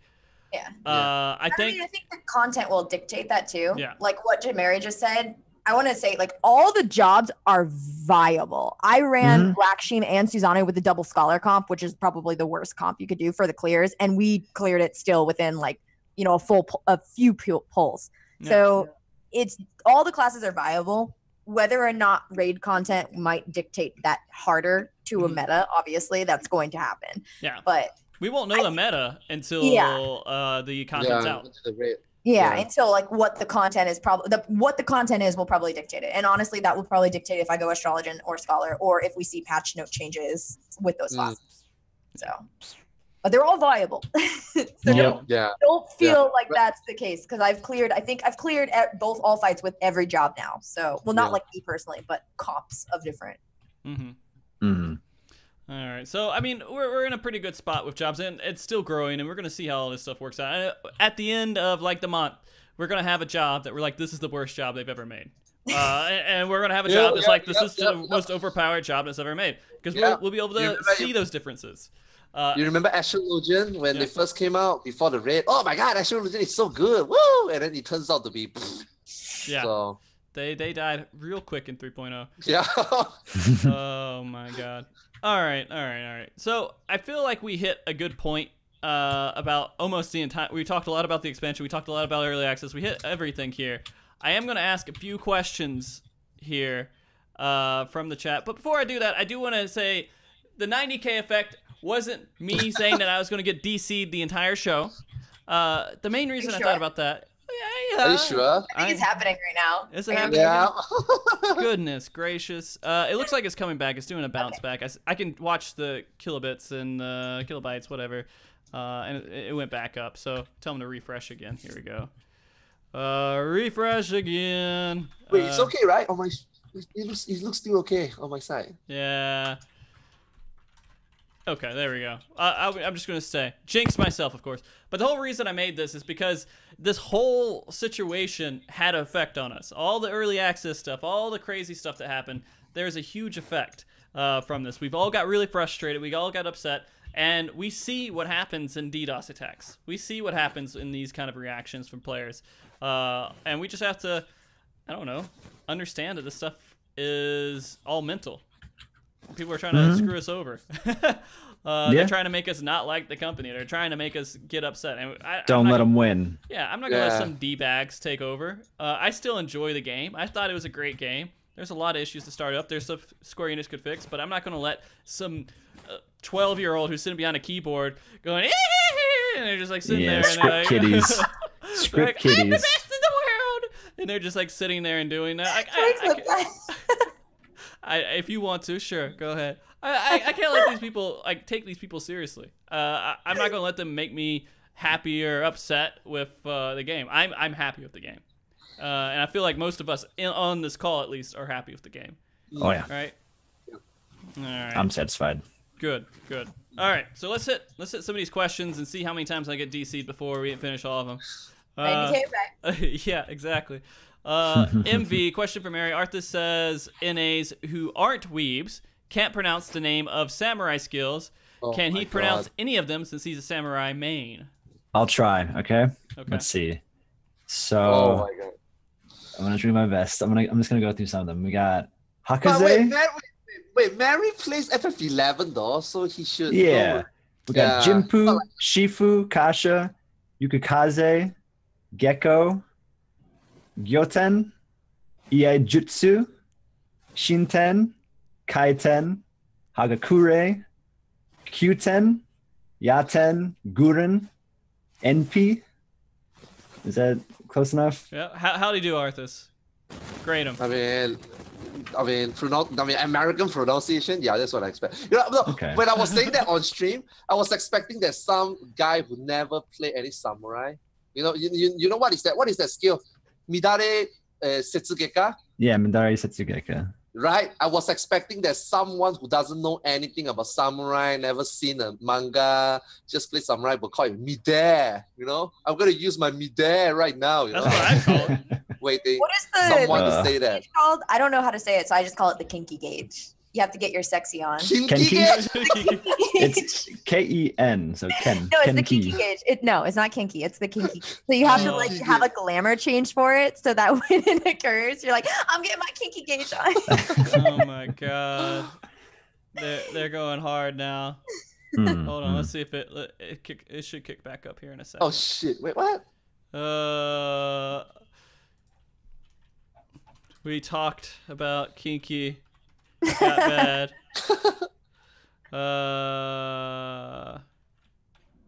And now look, it's weird. It's like actually taking up all my bandwidth too. OBS is. Yeah. I think OBS is doing some weird stuff. Oh, weird. Yeah, because it went up to 10 megabytes, and the setting's not even like close to that. It's doing some BS. Yeah, some straight up BS, man. You get it? All right, it should be back now. Okay, we're getting close. We're getting close. We'll keep going through these questions here. Hopefully they can hear it. Quite taxing. Sabin Sata, here we go. We'll get your question here. Satama. Thoughts on duty actions? Do you think adding essence-specific actions will actually make Savage fights more interesting? Do you mean like active time maneuvers? Active time removers. I guess or like I'd go the same Vril? one.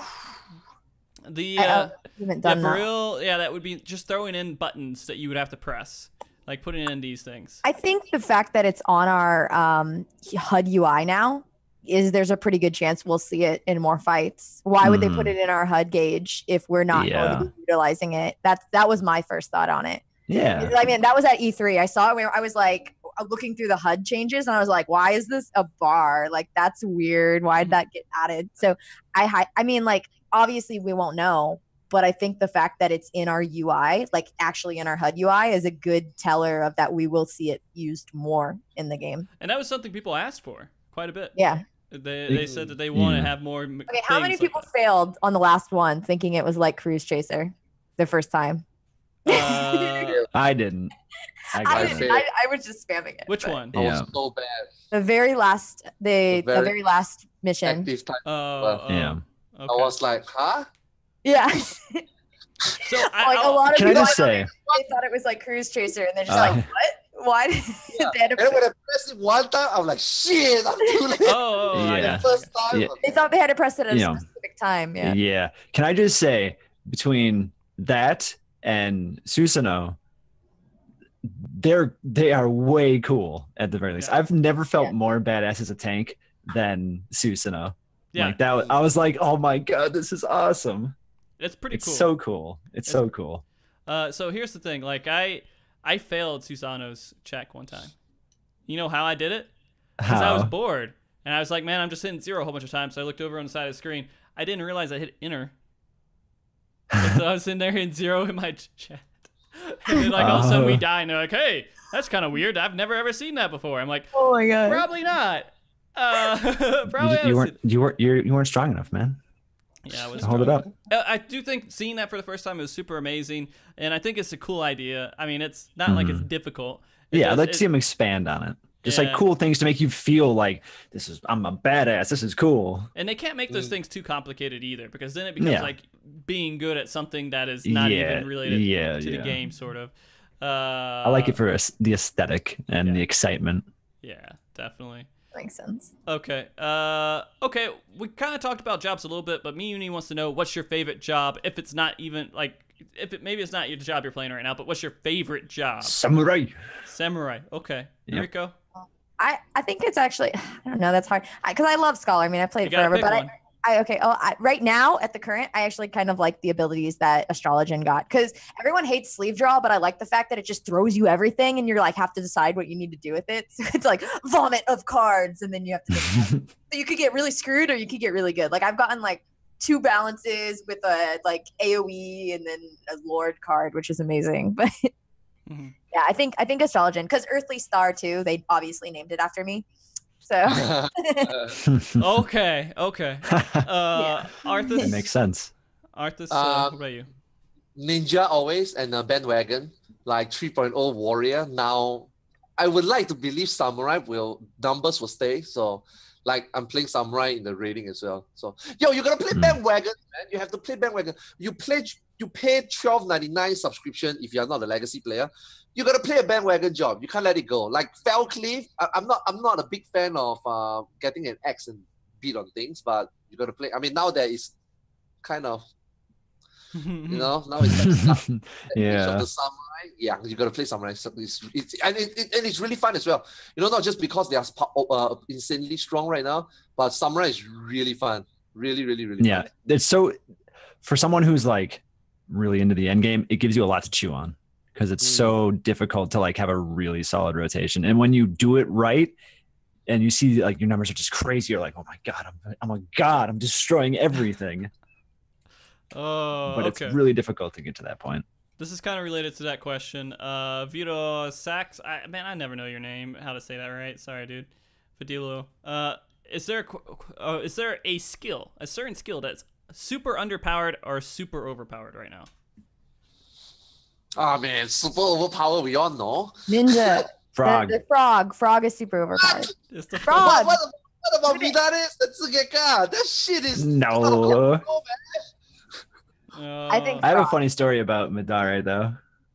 Go ahead. So like whenever I was doing runs with a friend and he's on Red Mage and he's like, man, anytime I get close to you on DPS, I hear that whoosh, and then fucking you just like rocket ahead on DPS because it's like such a huge burst. It's pretty awesome, dude. I see It's people fun. did 1k damage with that. Oh yeah. That was- I don't know about like underpowered stuff for like because I haven't played all the jobs yet, but for healers, like probably Fluid Aura because they took away the damage on it. So like, what do I use that for? Knockback is just like, I don't know. What am I using Fluid Aura for? Nothing. When would I ever use it? You're never Like, gonna see knockbacks ever happen again. there's specific times like in A9 when you don't have a silence. I guess you can knock it back to stop the golems, but like, and then you can knock stuff in what is it? What's the raid or not the dungeon with Diablos, where there's like the lights and the dragon spawns out of it. Andapur Keep. Andapur Keep. You can knock it into there, but other than that, when am I gonna use Fluid Aura? Like they have to make a mechanic and a raid for it. No, you see knockbacks. I have monks now. I still use it just out of habit because of like the damage, but because the damage is taken away, now I have nothing. I don't know. Like I just knock it back and there's no use. And then you guys get mad at me. I hate it now when I'm tanking and a monk shoulder tackles with Fists of Earth and just knocks the mobs away. I see that happen so much. And I'm like, why are you in Fists of Earth? And why are you knocking my mobs away? Yeah. No, people are still doing it. But it has no use. It's sad. I mean, that's why they took it away. Because they didn't want people to have it in their rotation anymore. They didn't want people to say, oh, I'm knocking stuff back and making it mildly annoying for you because I want to do more damage. Now you're just like, you're not just going to see it anymore. Fist of Earth. Dude, he doesn't want to die, dude. Do they still get Fist of Earth in PvP? I don't know. I don't think so. It's good. It was good in PvP, so maybe I don't know if they get it though. Maybe. I haven't tried it. I haven't tried monk in PvP. Yeah. Okay. Well, I feel like we can go through our final thoughts here. I mean, we've said a lot. It's a healthy show. Yeah. This is pretty healthy. I'm glad that we got to have these discussions because I feel like we talked about a lot of stuff that needed to be talked about too. Yeah. Okay. So, just last thoughts, not shout outs, but just last thoughts. Anything that you want to say, Nariko, before we finish up the discussion? I'm going to be probably doing the story literally after we finish MogTalk. I'm going to go do the story. So I'm looking forward to that. I hope that I'm pleasantly surprised. If you guys say it's as good, and if it's as good as the side quests that I've done so far. I don't want to ramp it up because like people ramped up Wonder Woman for me, and I thought it was meh as crap when I went and saw it. So I don't know. The girl was so hot, dude. That doesn't make a good movie, Arthars. I didn't say it's a good movie. Overall, though, I think like Stormblood pacing was amazing. That was what I thought they did really well. I actually am not. I don't feel like I'm gonna be grinding my other classes, getting them to 70. So that's kind of cool. And then I'm looking forward to see the story through, and then obviously the raid tier, and hopefully we get some good stuff with the raid tier. Even if it's easier at the beginning, as long as we see a good progression going up, then I'm good. Like they're trying to add challenges. Yeah. They're trying to give us some sort of challenge. Okay. And new content. I mean, because what is it now? They're taking away our dungeons and they want to experiment more. So I'm looking forward to that. So cheers to that, because I want to see that. Yeah. Merri, do you have anything else that you want to say to end the discussion off? Stormblood is good. Good. it's fantastic. Good. It's I've yet to really find anything that's really disappointed me. It's been an incredible experience, outside of early access stuff. It's been an incredible experience, and they set the bar really high, and I can't wait to see how they beat it. Yeah. Because I know they're going to. I know they can. Yeah. They definitely. I'm expecting great things, and the next matches are going to be super amazing. Yep. And I'm waiting to be super surprised by Omega. As long as it's not Gordius, they're doing great. Yeah. Arthas, final thoughts here on the discussion? I think Heaven's Word is great. I mean, I'm not hyped, but I did not expect it to be this good. Even though the raid content haven't come in, like I feel that there's a lot of things to do, but this time I'm actually doing it with more fun compared to Heaven's Word. So like you guys, I can't wait for the raid and then see how we go from there. Because right now everything can be nice, right? But when the raid comes in, is where everything just like turns ugly. Like who knows? Maybe Samurai is the job that people wouldn't want. As strong as Hmong were, they have always been putting out the maximum number. And they keep on buffing it. They are like the top number. All of us still doesn't like Hmong, right? So we wouldn't know until then. So let's hope. I do hope Samurai is gonna stay though, and I know Samurai will stay. We all know Samurai will stay. It's Samurai. It's Final Fantasy. Yeah. It's gonna stay. Yeah. This time it's not gonna be deleted or something. No delete Samurai. Yeah. Okay. Nariko, thank you for coming on the show. You're absolutely amazing. I'm glad you came on. Congratulations again. I'm going to say it every time we talk. We're just going to be part of the conversation. Nariko, You guys can catch her at NarikoStar, of course. You do a lot of streaming. Go ahead and sell yourself real quick, Nariko. Oh, well, yeah. If you like anything Final Fantasy 14 related, we do a lot of really anything Final Fantasy 14 related. We obviously with the Stormblood release. We've been doing a lot of early access and just launch week, but we also do creative stuff on the channel, and like 99.9% of the time, if it's creative content, it's related to Final Fantasy in some way, whether that be commissions, cosplay, food related to the game. It's always something. So if you like kind of getting a slice of life and maybe you don't want to watch gameplay, then come check us out because we do a lot of stuff. Nice. And any shout outs to anyone, Nariko? Ooh, well, obviously Foshty. Thanks for having us on. And then the other three, the three peoples. The three peoples that we have. Your three peoples. Yeah, the three peoples. But that was obviously my husband, Kayoko, and Sindolf, who was our tank, and Jethard, who was our, oh shit, was he Bard or Monk? Monk. I can't even remember. He was debating on the two. But they leveled with us. So that whole like first launch of 20 hours, getting 70. Yeah. Nice. Good times. All right, Merri, you're an absolutely hilarious guy. You make videos, you stream, you do a lot of streaming. I'm not that funny. Yeah, okay, you're kind of boring. Yeah. No, you're kind of like people have related us in appearance, and you know, I still don't see it. Something like a third twin, you know, A third twin. I mean, we could say triplets, but you know, a twin. Yeah, third twin's better. Yeah, okay. Go ahead and sell yourself, Merri. If you really want to see what I do, if you look on the screen right now, guys, underneath the samurai, there's a very _Merri. And if you go to that, sometimes you'll find me. Sometimes. Monday through Friday. Okay. From 4 p.m. to 10 Eastern. Excellent. There's the schedule, guys. You know what to do in the evenings, all right? Boom. Who do you want to shout out? Thanks for having me on, dude. Yeah. Who I want to shout out? You. Oh. Ooh. This is like 2 shout outs already, I got. Yeah, you. Nariko, Arthars. How'd you say his name? Is it Arthars? Arthars? Arthas. That's good enough. That's fine. Is it Arthas?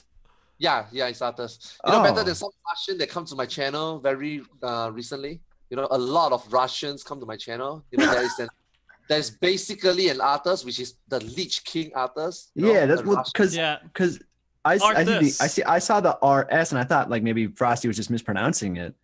No, but it is Arthas. Okay, a lot of Russians come to my channel. Then I'm stupid. I'm sorry.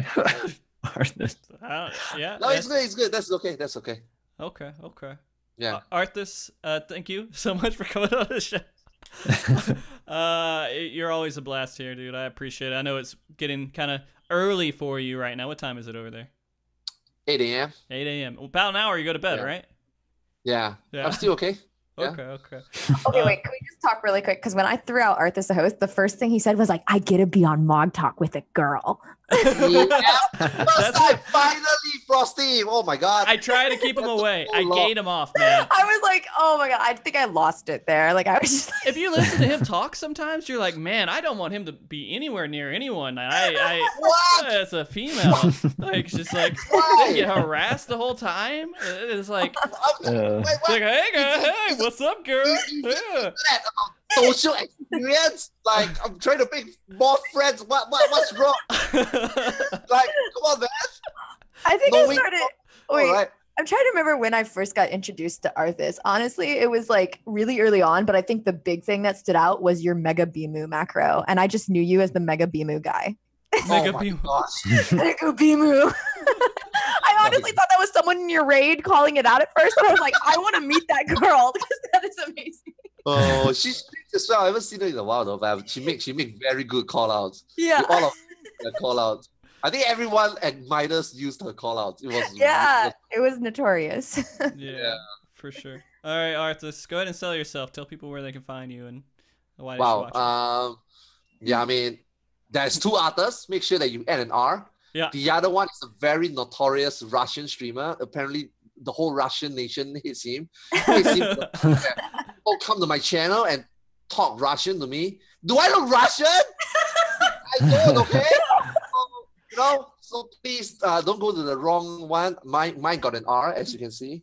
Yeah. Below, you know. Yeah. Yeah, I mainly stream. I mean, Final Fantasy is my main game, but I mainly call myself a gamer who stream rather than a streamer who play games. So you sometimes might catch me play other game. I wouldn't call myself variety. I'm not that talented yet.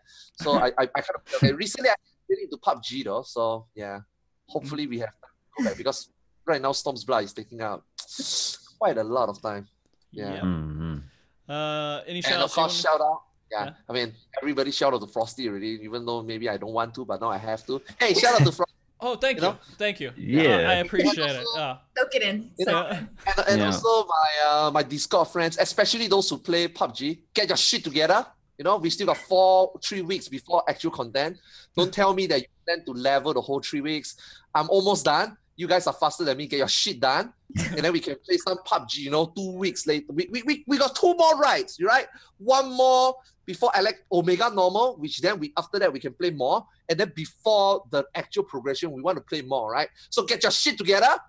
Because if you're not, you know, you're gonna fall behind. You're not gonna catch the speed, the momentum that we have. And then you need to like get a grip, you know? Oh my God. Wait, do you guys watch Dog? Man, Dog is my favorite streamer right now. Dog? Do you guys know Dog? Dr. Disrespect? Okay. You need to get a grip, man. Okay, I'll get a grip. I'll try to. All right. Again, thank you guys for coming on the show. It was a great show. I'm really glad we had it. Next week, we'll be talking about PvP, and hopefully we'll have a lot more experience with that, and maybe some of the meta has kind of started to fall into place with it, and it's going to be interesting to have that conversation. I'm hoping it kicks up a little bit more than it did in Heaven's Ward. We'll see. We'll have a whole conversation about it. I'm bringing on the guest that we had talking about PvP in our pre-show Stormblood show with Herp, Mateo, and +1, all very serious PvPers. Anytime Herp's on the show, it's a good show. He just spins in his chair half the time. I know, everyone needs to watch it. Those are my favorite shows to watch. So yeah. If you thought this show was good, that show's gonna be like 100 times better. Nope. Damn, I guess it's not saying much about, you know, Arthars, Merri here, but I gotcha. There was no Mega Bimus, so. Okay. All right. Guys, thank you for watching the show. Thank you, Carrara, for collecting the questions throughout the show. Thank you, all the mods that helped and keep chat in order and helped with the questions that we did not answer. Thank you, Andre Kane, for the music that you produced for us. Thank you, Blizzana. And, of course, thank you, everybody who supports the show here. We'll be seeing you next week. Remember, be good, keep cool, and stay frosty. And wave. Let's wave, guys. Bye. I'm waving. Bye. I believe you. I believe you. You have to keep waving, Merri.